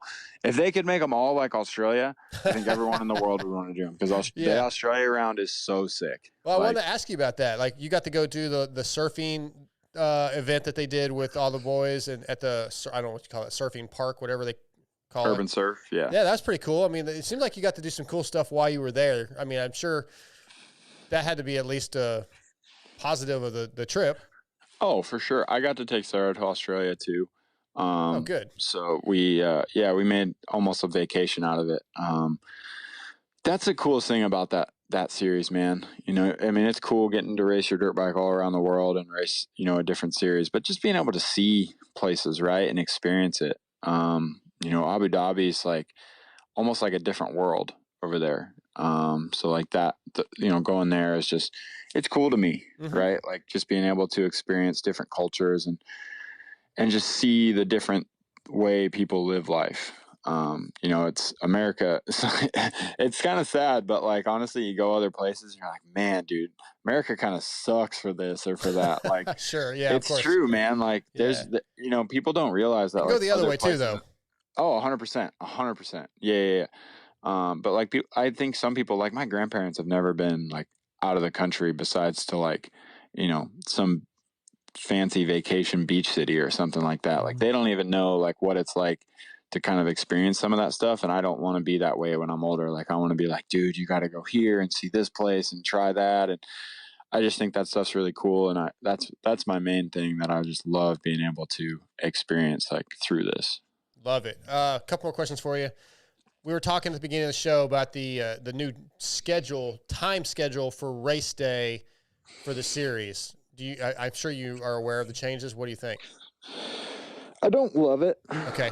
I think Supercross is a night thing. Like, but I think they're trying to appeal to TV, get more people watching it on TV. They know that the crowds are basically as big as they're going to get, right? Like, but they can appeal to more people on TV if they're at a more reasonable time. I can tell you my wife loves the idea. She hates nothing more than trying to stay awake to watch me race on a West Coast round. She hates it. Yeah. So I can understand why they're doing it. But as a racer, like opening ceremonies is only cool when it's dark. You know, sitting down there in the tunnel and watching opening ceremonies from the tunnel is like, to me, still one of the coolest things. I don't love racing while the sun is going down either. Like that glare on your goggles is just, it sucks. Yes, we didn't even talk about that aspect. Yeah, it's going to be yeah. sketch. Yeah, like I don't know if you guys remember, there was a year in Dallas. It was like a day race. Yep. But like how the sun sets in Dallas, like right as it's going down, it shines through the windows. And like we'd go through one set of whoops going one direction and it would be like badass. And you rip a bull turn and hit another set of whoops going the other way. You couldn't see. Like you couldn't see anything. Yeah, that cost us a playoff game one time. It's because that idiot Jerry Jones. Yeah, he said something like like the old stadium was like so the sunshine could shine on America's team. Bullshit. My thing is like, nobody could see the fucking ball thrown at them. I've ranted about this before as a Cowboys fan. I'm like, dude, we can't buy a blue curtain for like that one that 20 minute on purpose. Well, that 20-minute period, we can't just like throw some shades over there real quick. Like, come on, man. How about have somebody smart enough to turn that stadium at a 90-degree angle so the sun doesn't come through like that? Yeah, I mean, or just tint your windows, dude. Yeah, like I mean, come on, he's got more money than a lot of people. Yeah. Anyway, crazy. I don't know, man. I mean, like I said, there's pros and cons to both of it. I think Supercross is a night thing. Yep. For the fans that do come to the races. I think they're gonna lose some fans who like can't come out, you know, all day on a Saturday. You know, I mean, you got to think, dude. There's so many fans that only would come at like, you know, they'd show up at 6:30, just see the beginning, middle, end of opening ceremonies, sit in their seats, stay for the show, and they go home. Yeah, of course. Like the average fan, that's what they're doing. You know, there's probably only 10, at most 10,000 people that come through the pits that are there all day. So I don't know, man. I think they're just going to, personally, I think they're going to lose some fans in stadium just because they can't get off work to come to the race all day on Saturday. Yeah, but I think the average start time for West Coast races is like 4:45. I think there's some that are earlier than that, but it's basically only 2 hours. Well, yeah, 2 hours earlier than now. Well, the West rounds should be 3 hours earlier because they're all based on a 7:30 Eastern start time, right? No, I think it's 8 Eastern, 7 Central, if I'm not mistaken. So it'd be 5 West. I did. I was looking at for the first heat race. Yeah. Yeah. Sorry. Opening ceremony starts at 4:30. That's why it was 7. Yeah. Yeah. So it's not as bad, but yeah, it'll be getting dusk about the time heat races start. I don't love it either, but I do kind of understand why they're trying it. We'll see if it sticks. Yeah. But part of it is, I mean, it's really only bad, like really bad for like the first 4, Seattle and Phoenix. Like that's really it. All the other ones are only like an hour earlier. Right. So, I guess Salt Lake as well. But that one is the first hour and a half of it is in the daylight anyways. So. Yeah, that's a terrible round. Not my favorite place to go. It's one of my favorite places to go. Really? Probably one of my least favorites. Like the stadium sucks. Yeah. The dirt sucks. But the city, I love the city. I love everything closes when the race is over and everything's closed. Yeah, I don't care. Not this year. I'm not going to In-N-Out. Yeah, not this year.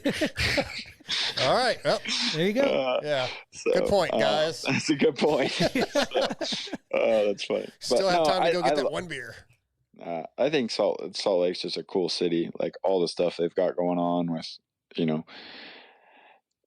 promoting like youthful sports and stuff like that. Like I love like all they have going on out there. So I just think it's a cool city. But yeah, the stadium sucks. Well, Cade, I appreciate you jumping on here with us tonight. Cade Clason, brought to you by Guts Racing. Oh, you know what? I have one more question for you. I was looking at your Instagram bio, and it says OnlyFans. What are we? Is there something we need to know? No. So OF was a sponsor of the MDK team. Yeah. I guess I had a page, like while I rode for the team. Everyone on the team did. It's basically just like another form of social stuff like that. But yeah, I'm probably going to take it down now that I'm not on there. I just haven't. Okay. All right. Just didn't know if there was something that we didn't know. Scotty was going to subscribe. It's okay. I mean, you can subscribe, dude. It's got some, it's really funny actually. Like I had some really like funny videos on there of like me, like building shit at my house. Oh, nice. So it wasn't like just like, here, dude, here's a photo of my dirt bike with my sponsor's tag. I mean, you posted some real content. Yeah, it's That's just cool. something different, right? But I have an idea for you, Dark Side. Okay. I have an idea for a podcast for you. Oh, great. More work. Okay. Let's go. You can have your own podcast. You need a voice changer. And it's based off of the Mandarin. Oh, God. That's the worst thing that has ever gone on air. I understand. But no one will ever know it's you. It can be called The Dark Side. Okay? The title's The Dark Side. But yet they're not going to know it's me. No, they're not going to. You're going to have a voice changer. Okay. It's not. No one's going to know it's you. All right. It's going to be called The Dark Side. And you're just going to drop all of this knowledge and wisdom that is brought to light on the Vital MX forums. And you're going to just, in podcast form, be able to give that to the world. Okay. We will take this into consideration, Cade. It's way better than the Mandarin. Well, what isn't? That's the worst thing I've ever heard. I don't think it's the worst thing. It's not the worst thing I've ever heard. It was just the worst done production of all time. Yeah, he needs to work on it for sure. So Steve Mathis, Pulp Mix. Yeah, whatever. Who's that? I never heard of him. Don't know. Never heard of him. Yeah, second-rate podcast show. Exactly. So thanks for jumping on here, Cade, tonight. I appreciate it. Look forward to seeing you in just a couple weeks. How many are you going to? 6 or 7 probably. I'll be at the first 3, maybe the first 4. Dallas, Alabama, Glendale. Wow, they're giving you some rope this year, dude. I went to about that many last year. I think I actually went to more than that last year because I did Daytona, Indy. So will Lewis be at all those too, or is it just? I think Indy. His plan as of now is to be at every single one. Yep. Damn, man, I do like that guy. He's a good guy. He's a great addition, and honestly, the most underrated probably employee at Vital MX is Sean, our video guy that came with Lewis. He does everything. Wow. The reason the website looks so good now and all our thumbnails and our videos, most of that is Sean Ogden. He crushes it and doesn't get any credit. But yeah, I want to know, did Michael in-house give me any credit for my video idea. I don't know of it. What was your video idea? That It doesn't mean is- he didn't tell somebody else, but I don't know. Oh my gosh. I've never gotten credit for it. Well, He's given me credit to that was a great idea, man. And now he does it all the time. tell us. And I'm not going to tell you because I mean, you guys can figure it out. Just know that one of the great videos that Vital does for their moto page Okay. was my idea. Well, And I gave it to Michael all right. because he's my friend. And you can tell him I want credit for it in some way. All right, we'll let him know. Well, Or payment, either one. yeah, good luck with that. Yeah. Yeah. I'm just kidding. But Well, all right, boys. Yeah, yep. I appreciate you having me on. Okay, we'll see you soon, Cade. And just a couple weeks, we'll be there. All right, man. All right, Thanks. see ya. Cade Clason tonight, brought to you by Guts Racing. Always a fun guest. Really enjoy him. Our sport's so cool, man. What's that? Our Oh, sport's so cool. Yeah. I love having guys like Cade. I do too. Yeah. Cade's fun. I screwed up trying to get him on because Call them Cade Clason. you did. Clason, yeah. Cade Clason. Yeah.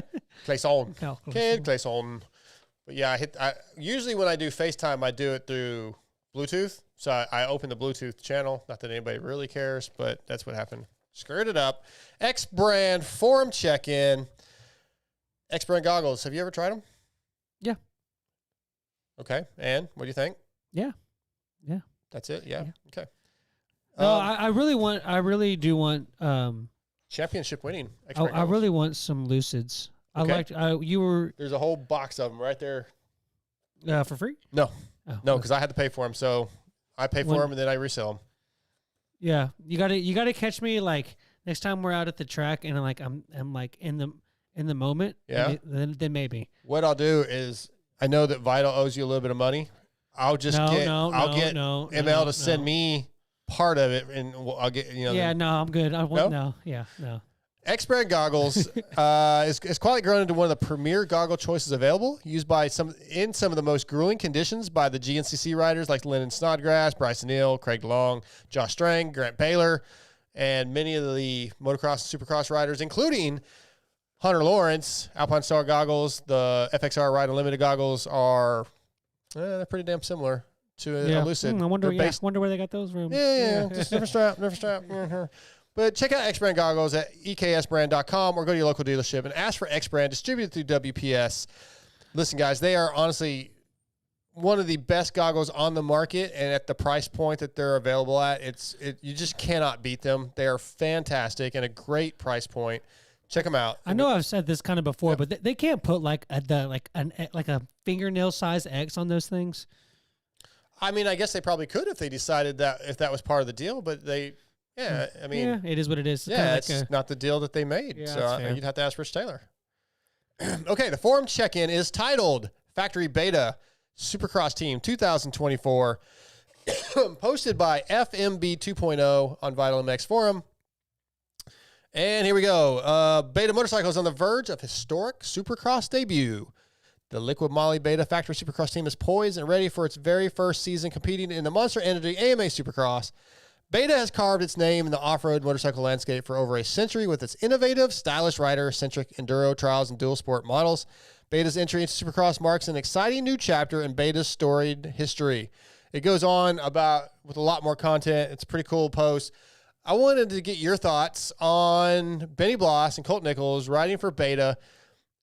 Like, what do you see their success rate? How do you see Beta finishing overall? Like, do they get some top 10s? Are they able to expand the team in a couple years? Like, KTM, it took a few years, and then they figured it all out. They changed some things in the bikes. Ryan Dungey comes over. They hire Roger DeCoster, and it just takes off. Do you see Beta becoming like an equal? We don't know what they're going to do right now. Right. Do you see them becoming equal with the teams that are existing? Do you see Benny and Colt having successful seasons on the Beta? Do you see them having problems? What do you think? I know we don't know. Yeah. Well, also, I guess I have to I have to apologize because I came off of bashing Beta, which I really wasn't trying to do. I don't think it was bashing. Okay, well, I said some things that came off different. I apologize for how I said it. I'm excited for a new team to be in the sport. Absolutely. And I will say that I don't think that that Colt or Benny would do any I don't think they'll do any worse than they would have on another ride. Unless there are mechanical issues and things that are unforeseen. I mean, hopefully, any bike can have that. Yeah, but with a new, since it's a brand new motocross machine, like they could have some issues. That, I mean, hopefully not. Hopefully they figured all that out. But let me ask you this: Yeah. if you're going to race Supercross, you're lining up for A1. Would you rather be on a Suzuki or a Beta? like knowing nothing because I've never rode a Beta, right? So yeah. I think I'd go Suzuki because I have some knowledge and there's obviously some history with them and some technical data and testing data. So I think, but I might jump on a Beta and be like, oh my God, this is so great, right? Since I've never rode one and have no idea, I'm going to go Suzuki. Don't think about it that literal. Oh, okay. Just like I would still go Suzuki for the same reasons. Okay. You see, I think I would. Well, I think but I would. The Beta probably has an e-start, so maybe. Yeah. I think I honestly as much would as go. I'm going to crash. I would go with the Beta because it's had at this point it's a new design, new. It's up. It's as modern as it probably any bike can be because it's trying to enter the market. So I think I would honestly choose that. So I'm excited to see what they do, and I will think that they like it'd be. I would say a big shocker if they don't have some top tens for sure. I would be surprised if they don't top 10 at least. I think Colt will get in the top 10 a few times. Benny's going to be top, like maybe top 12 or 13 a couple times. So I think it's going to be a successful year for what their expectations are. And I do think they're going to get better. I think they're in for the long haul. So I'm excited by it. Like you say, it's great with Triumph's coming in, Ducati's going to be coming in. Like there's so many manufacturers. Good man, more opportunities. There's going to be a lot of multiple or the same color of bikes. I think there's going to be a lot of red out there over the next couple of years. But yeah, it's cool, man. Our sport. Why doesn't someone do like purple? Because nobody wants to ride a purple bike. Why not? I mean, I don't want to ride a purple bike. They did the purple Yamaha, and I guarantee you that thing sold out as soon as they came out. You talking about the new one, the retro? Yeah, that's what I'm getting. I think. Okay, you mad but about that? It's not purple. That's white with some purple graphics. Okay, I didn't say it had to be look like Barney. Oh, I thought that's what you meant. Yeah. I mean, sure, do a teal bike. It's whatever. Hey, teal would be cool. Gold. Gold, not like Gold Members Schlong where it's like completely gold. Wow, why are we going there? Because it's funny. Not like that. Yeah, I got you. Yeah, whatever, dude. Yeah. Pick a color. There's a lot of colors. I'm looking at these jerseys. I mean, you could do gray. I love gray. Yeah, like the Huskies. Most people turn their KTM's gray, anyways.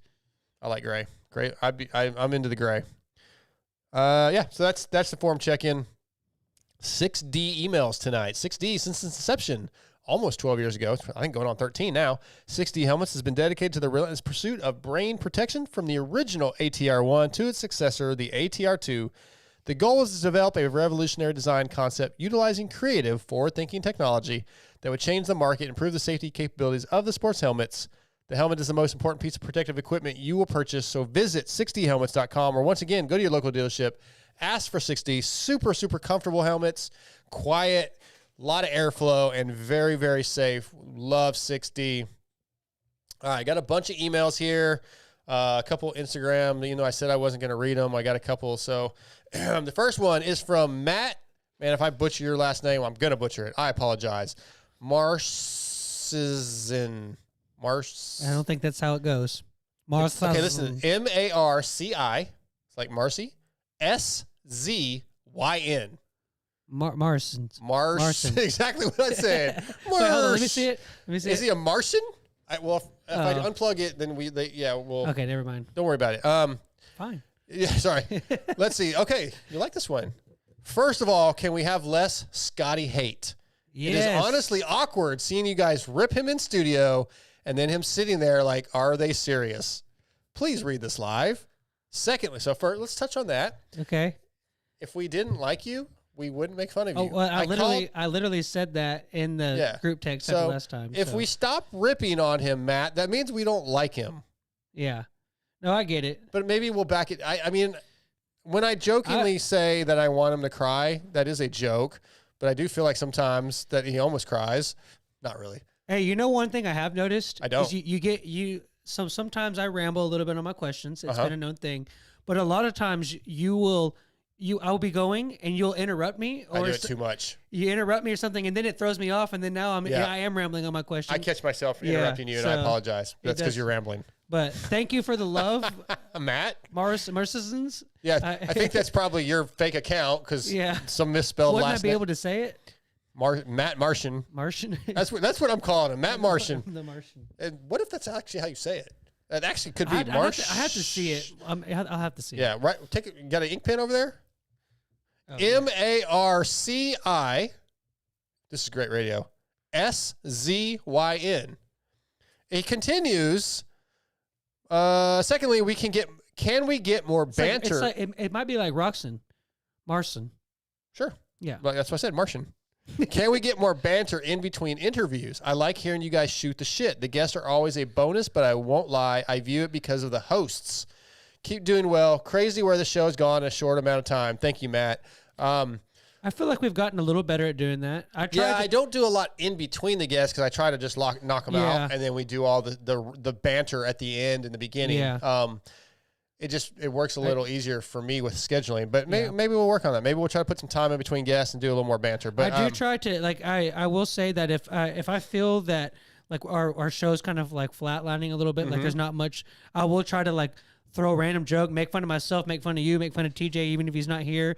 Like I do try to do that. So also, I just remember this. Thank you, Diana Dahlgren, for the calendar. It was kind of blurred. Oh, well, it may not focus. Well, it was the light. There you go. But it's to the MotoXpod show. I freaking love you. Yeah, we love you too, Diana. You're our favorite. You're my favorite. I don't know about Scotty. Okay, email Zaphod Beeblebrox.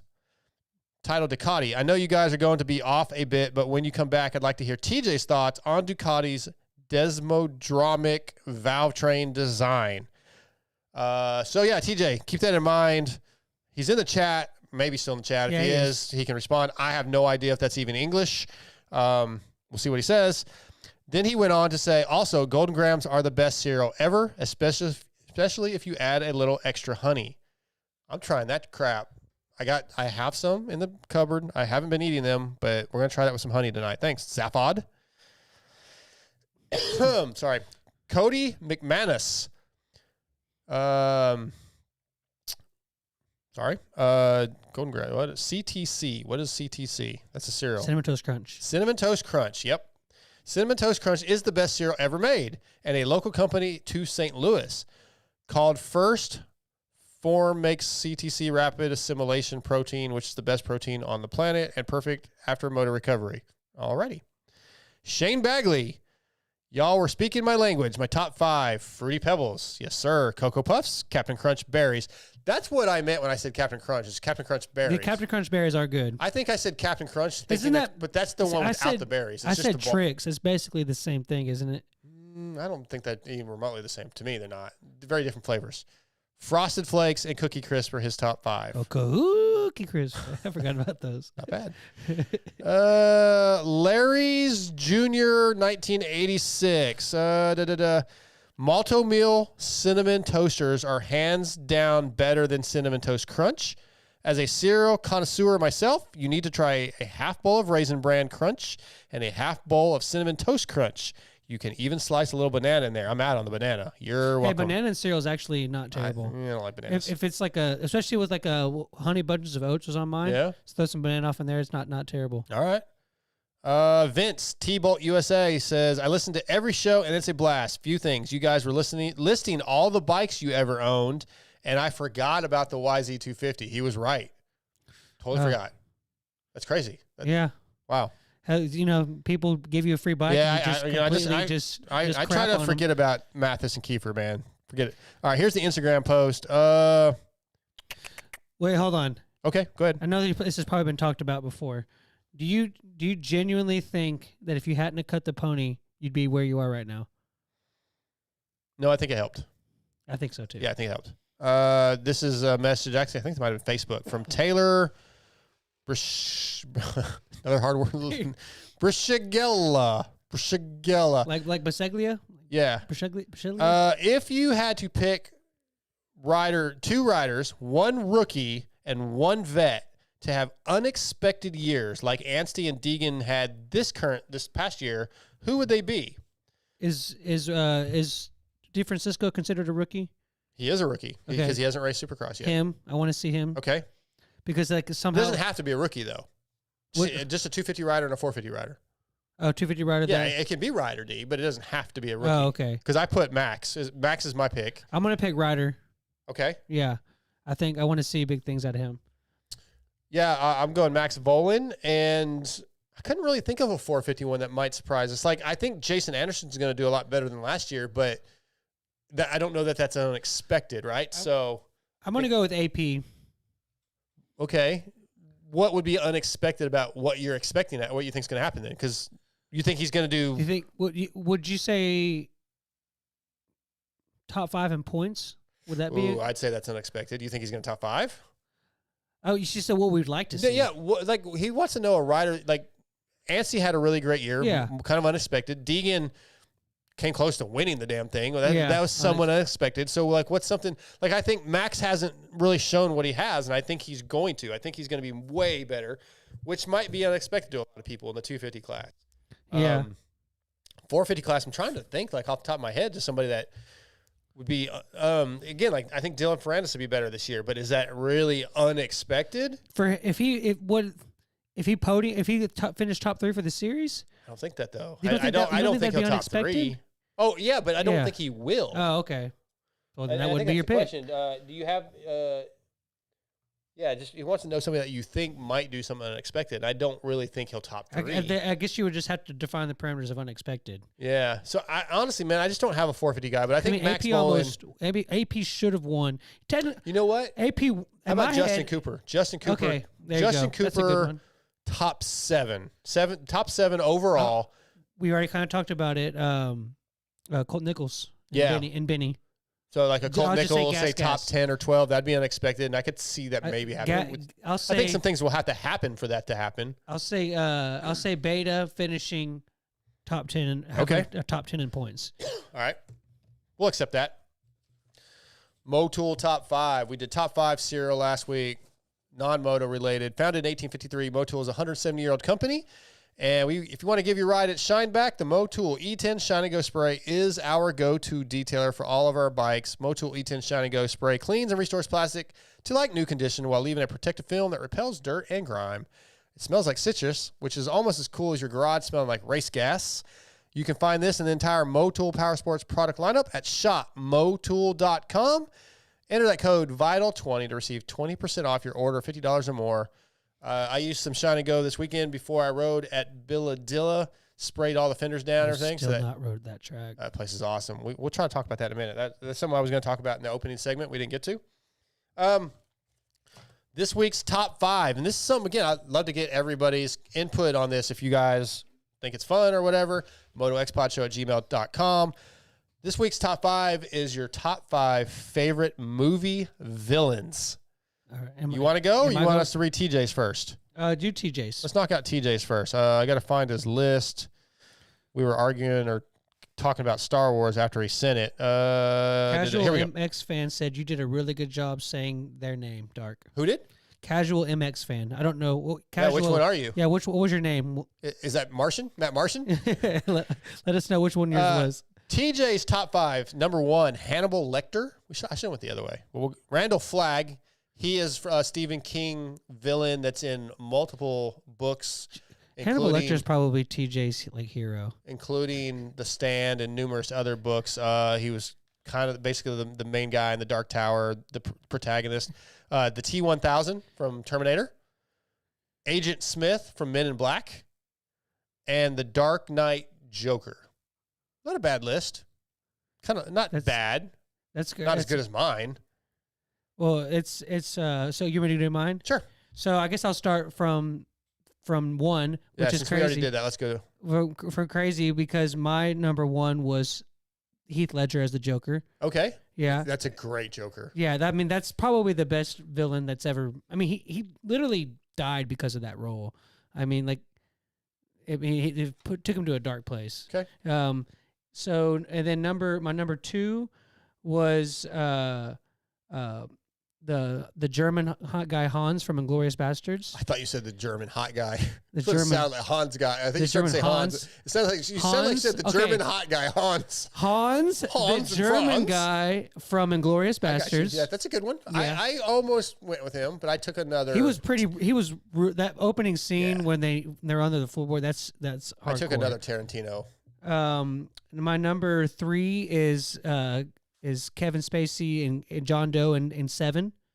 Oh yeah, Yeah, That's a good one. Yeah, and then I'm going to do Matt Damon in The Departed.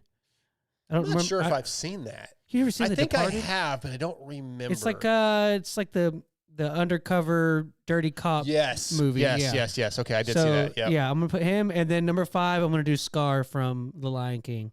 He Okay. killed his own brother, dude. Like, All right, fair enough. Yeah. Fair enough. I mean, can you guess my number one? yeah, Darth Vader. Yeah, That shocker. should be everybody's number one. But he ends up not being.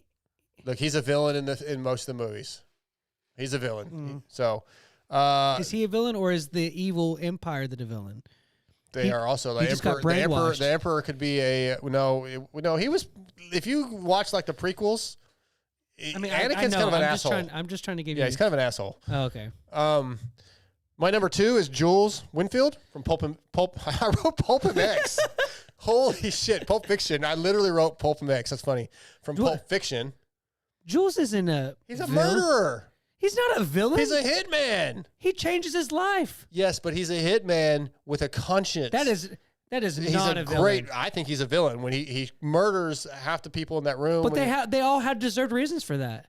He still. I think That is not- to me a hitman's a villain. You would argue that? If anybody is a villain in the thing, it's Jed. Jed's dead, baby. Jed's dead. Okay. Jed, or technically you could say Bruce. Man. That's what's cool about that movie is that none of them. I feel like they're almost all villains. They're all yeah, kind of but shit you people. have a heart for all of them because you see Yeah, all their because even stories. to me, John Travolta. Can't think of his character name now. I'm blanking, but like he's And so then that means that I think they're all. that Look, man, that's my pick. I don't think that's a Well, villain. I have a couple honorable mentions, so we can Okay. bump that. All right. Freddy Krueger. Okay, yeah. Love Freddy Krueger. Yeah, that's like the OG. Mickey and Mallory Knox from Natural Born Killers, also written by Never heard of Tarantino. You've never watched Natural Born Killers? Am I missing a Tarantino movie? Dude, well, he wrote it, but he didn't direct it, so Oh. it's sort of not considered. He's one of the writers, but it's why am I blanking again? The Oh, yeah, we got to move on because I can't. It's great. I'll go look it Natural up. Born Killers. I'll I'm go just look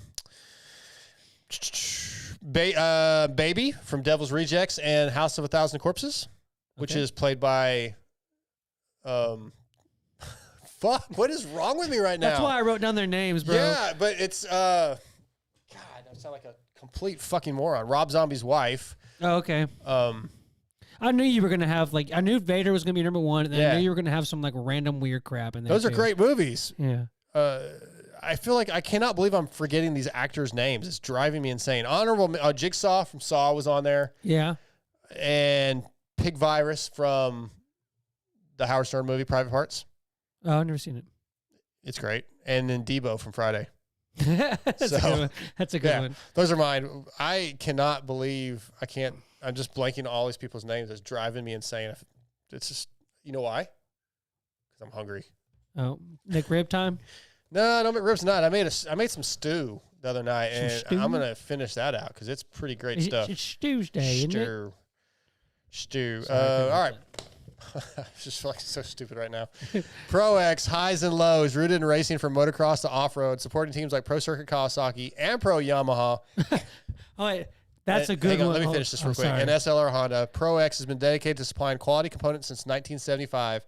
From complex jobs like an engine rebuild to simple maintenance like filters, chains, and sprockets, Pro X aims to bridge the gap between OE quality and affordability. Find Pro X at your local dealership or online retailer. Visit prox-usa.com to search for parts for your bike. MotoXpod@gmail.com to put in your Pro X highs and lows, as well as your Mo Tool top 5. Want to hear your movie villains? What do you got from the YouTube Yeah, chat? sorry, dude, I didn't mean to interrupt the read. I you're apologize. good. It just threw me way off. So, Casual MX Fan, first of all, was one of the guys that name you said you got right, and is Bishelgia, kind of like Oh, yeah. Bishelgia. Yeah. Yeah, and he said I don't know how we forgot this. Rene Cartier as one of the biggest villains. He was the French rider in motocross that came over. God. Yes, bro. Number one. Okay. Number one villain. Yeah. Well, can we go to Jean-Michel Bale then? That's not a movie. Oh, I'm talking about real life. No, man. no, Rene This is- Cartier, bro. Yeah, He okay. you Lewis- expect me to ride this piece of crap? Lewis Yeah. Phillips just, this is great. My number one villain is Lotso from Toy Story 3. Oh yeah, that's a good one. Yeah, Hey, right on, Lewis. Dude, he was pretty hardcore, bro. Yeah. All right, Procs, highs and lows. Do you have yours? Do you want me to go? Go ahead. All right, my highs. Oh, 49ers I shouldn't. Why did I still let you go winning. first? Highs, Cowboys losing. Y'all beat the Cardinals, bro. Calm down. Doesn't matter. I can't say that we lost the freaking Cardinals. So Also, some family time. Having family time the next few days for Christmas holidays. By the way, Merry Christmas. Happy New Year to everybody listening in case I forget to do that later. Riding Billadilla this past weekend. Fro was out there. Fro went by me pretty fast. That was kind of cool. Got to do a little interview with him. It's crazy. Like you're like, oh, those guys are older, and then you watch the live feed of like the Reddas, and you're like, Yeah. they're so smooth that they don't look that fast. That's how it was with him. Like, he didn't just blow by me, but he just steadily pulled away. he was and gone. he was like, yeah, I haven't been riding that much. And, since But Loretta's if you watch him, you're like, yeah, he's not It was doing pretty anything. cool, But though, then when just- you're riding, like, yeah, he's gone. yeah, it's pretty cool. And then also I finally got my tattoo started for my daughters Okay. the other night, last Wednesday night when we didn't do a show. So I was really happy about that. We'll get it finished in the next probably next week. So those are my highs. I didn't have a low until AP canceled. That's my low. Yeah. I do want to finish my Billadilla story in a second, but what are your highs and lows? My high is that my parts are finally it's just actually I'm actually gonna have my bike soon. So that's my that's high. a good one. I'm actually should be one of my highs. Yeah. And then my low was that that my heater box in my house started to go out and almost died of carbon monoxide poisoning. So Yeah, that was pretty that low. sucks. That was I'm having to get a hotel room in the middle of the night because of not knowing why I'm puking and having nausea. That was pretty rough. So those are my highs and lows. Yeah, you almost dying. That's a pretty low. Yeah, I would say that. I think that constitutes as a low for the week. Right. Sherry Moon Zombie. That's Rob Zombie's wife. She Okay. plays Baby. Okay. And Woody Harrelson is the star of Natural Born Killers. Oh, really? Okay, Yeah, I'm gonna have to. he's I a love Absolute Harrelson. bad. Well, he's not your normal Woody Harrelson. Damn, I just thought of another one. Oh, Sorry. yeah? Go ahead. The guy from No Country for Old Men. Yes. I almost picked him, but I couldn't remember his damn name or his Just character. look up No but Country for Old. that's Yeah, that's probably with the cow Yeah, thing that- that killed. Yeah, that dude's pretty gnarly. And he I considered flips him. a coin and stuff. Yeah, I considered him. Yeah. Okay, real quick. This is just a funny story at Billadilla. Billadilla is a privately owned track here in East Texas. It's like on 720 acres. This guy has just loads of money. It's almost like having a Millville private track. It's very similar. It has a lot of elevation, especially for East Texas. Great dirt, very much. We kind of compared it to Millville a little bit this weekend. And the guy, all the gate fees when you go practice, he donates to charity. So it's really cool. But I was out there and it was open practice for the first 20 minutes or so. And towards the end of that, I was like the only big bike out there. And there was a couple kids on small bikes. I come up the hill, go around this kid on 65. I'm just riding along, minding my own business. You passed somebody? I did. I passed a kid on 65. Well, wait till you hear the end of the story. So I passed this kid on 65, and I got my music going, and I'm cruising around. And I keep hearing this in the background, like, man, where's that kid at? I don't understand how I can hear him still. And I look back, and he's like right on my ass. Yeah. And I'm going through a corner, and he goes inside, I go outside, and he like passes me in the corner. I'm like, all right, screw you, little kid. So we get in the straightaway, and I'm like, well, I'm going to walk off on him in the straightaway. And I get on the gas, and I start pulling him away, and he gets on the gas, and he's staying with me, and then he passes me in a straightaway, like before I get to the next corner. What do they got in that bike? I was pissed. You got Like, a purple power band in that thing? dude, or he what? just didn't let off, and I was not holding it wide open. You're old, yeah. Yeah, I'm old, and I was like kind of mad at myself. Anyway, so the kid was clearly faster than me. On a 65 or 85? I mean, he was on a 65, bro. That's okay. That's Yeah, hardcore. it was sort of embarrassing. Hey, it was legit embarrassing. Like, okay, on a real straightaway, yes, I could have pulled away from him, but in this particular straightaway, with it being sandy and me being a little hesitant, he was faster than me. Yeah. So I'm interviewing Jeff Emig, and he's telling me about how like he's not riding that well. He's just kind of cruising. I'm like, yeah, man, I wasn't riding that well either. Like, you went by me, and some kid on 65 passed me. He goes, dude, you got problems. I was like, yes, I do. So then I make a post on Instagram, and I say, meeting Jeff Emig was really cool. What wasn't cool is that little butthole in the 65 that was faster than me.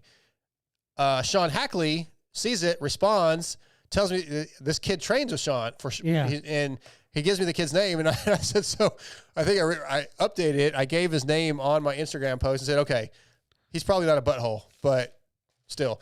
And then the kid thought it was funny and followed me, and little kid made a comment. So basically the point is this kid Gage Hartley is a ripper here in East Texas. If you guys want to follow this little kid and check out his riding, because he's a ripper. He's an up-and-coming kid. Did he like do good in Loretta's and all that? Yeah. He was one of our Texas's top riders. Yeah. Gage, Gage _ Ripper Boy _ Hartley, Hartley. You can go to my Instagram and search it out. But yeah, kid rips. One of our friends of the show, Cade Johnson, was out there that week on that too. I think I saw some posts from him. At Billa? I saw some. I didn't see Cade. He's on a 250F now. Maybe he wasn't. I just didn't realize it. I thought he might have been. I didn't see him. Anyway, yeah. So Gage was ripping, embarrassed me, put me in my place. Lots of fun. I've definitely had some kids on 85s get me. Yeah, but that's embarrassing too, to some degree. But hey, not really, man. There's some kids I know, but the kid just ripped, dude. He railing. If I'm out at a track and I see a kid that's looks like he's like probably Loretta speed or like obviously doing this like legit, and he's not jumping a jump on an 85, I don't jump it. Fair enough. Unless it's like coming out of a corner or something. Like I'm like, okay, if he's not hitting it, then I don't have any business doing it. Well, Billadillo is amazing. I think we're talking about like a new segment or a new feature that I tentatively called it Hidden Gems.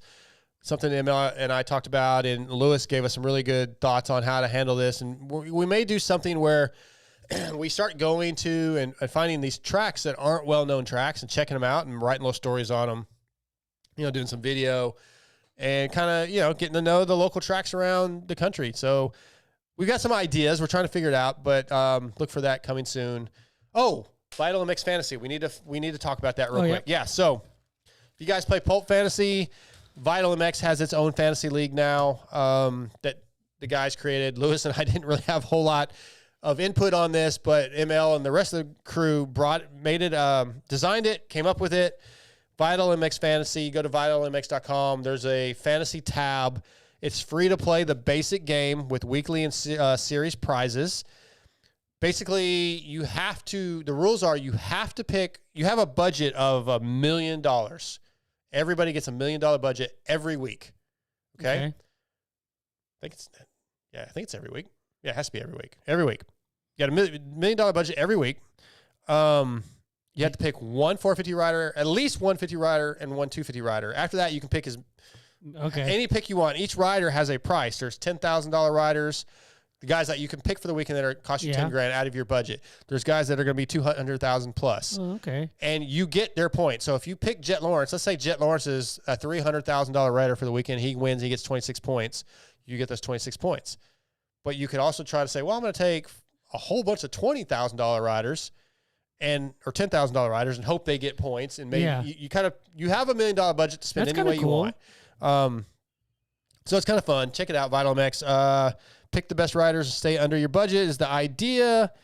There is an upgraded paid version where you get like there'll be deeper results, some pick trends, more data will be coming every week. But it's an interesting idea. I think some people will enjoy it. I don't know how many have signed up so far, but if you want to play another version of fantasy, get it done. I feel like there was what race game was like that? I have no idea. I think there was an old moto game where you had like you upgraded your team and you had like a budget and like stuff like that. You got paychecks. Was it Moto Tracks? I think it was Moto Tracks. I played that, so I don't know. I wasn't a big gamer. It's a Pastrana game. Oh, okay. There was something like that, and I know that like there's been something like Dirt, which is like a rallycross game, had stuff like that. Yeah. So that's kind of cool. That's kind of a cool. It's an interesting idea. I think people are going to like it. $1 million budget's not bad. You spend that for the week. Yeah. Again, you can spend that pretty fast. Yeah, if you get a Jet Lawrence and a Chase Sexton, it'll go fast. Mad Skills is kind of like that too. Mad Skills? Oh, because you can upgrade your bikes and stuff. you're like always like working. Yeah. Yeah. So, yeah, it's something new, and I think Vital's going to make a push for that. So I think there's going to be some big prizes, like some bike giveaways. I don't know all the details yet. I haven't been privy to those meetings. We were just not in the meetings. I don't know what to tell you. Anything else before we go? Man, no, I'm No, good. Good we're show. gonna be off next week. Yeah. We will be back the Wednesday before A1 from. You'll be back. Yeah. I'll be back. I think TJ's going to be there because TJ's driving out. Okay. ML. Toolman Dan might be in ML studio from main event because he's going to be down there with us. But yeah, we'll be doing a show. Probably like I don't know how many guests we'll have yet, but we're definitely going to do like a little preview show or something. Just talk about what we think is going to happen. So look for that. Cool. Anything else, though? We're about to call it? No, man. YouTube chat was good tonight. Everybody was involved well. And, appreciate you guys. Y'all make the world to go around. Thanks to our presenting sponsors, Race Tech and Boyesen, as well as our other sponsors, including Guts Racing, FXR, 6D, Motul, W, Prox, X-Brand Goggles. Other than that, guys, we're out of here. Thanks for listening. Thanks for watching. MotoXpod show at gmail.com. Let us know your thoughts.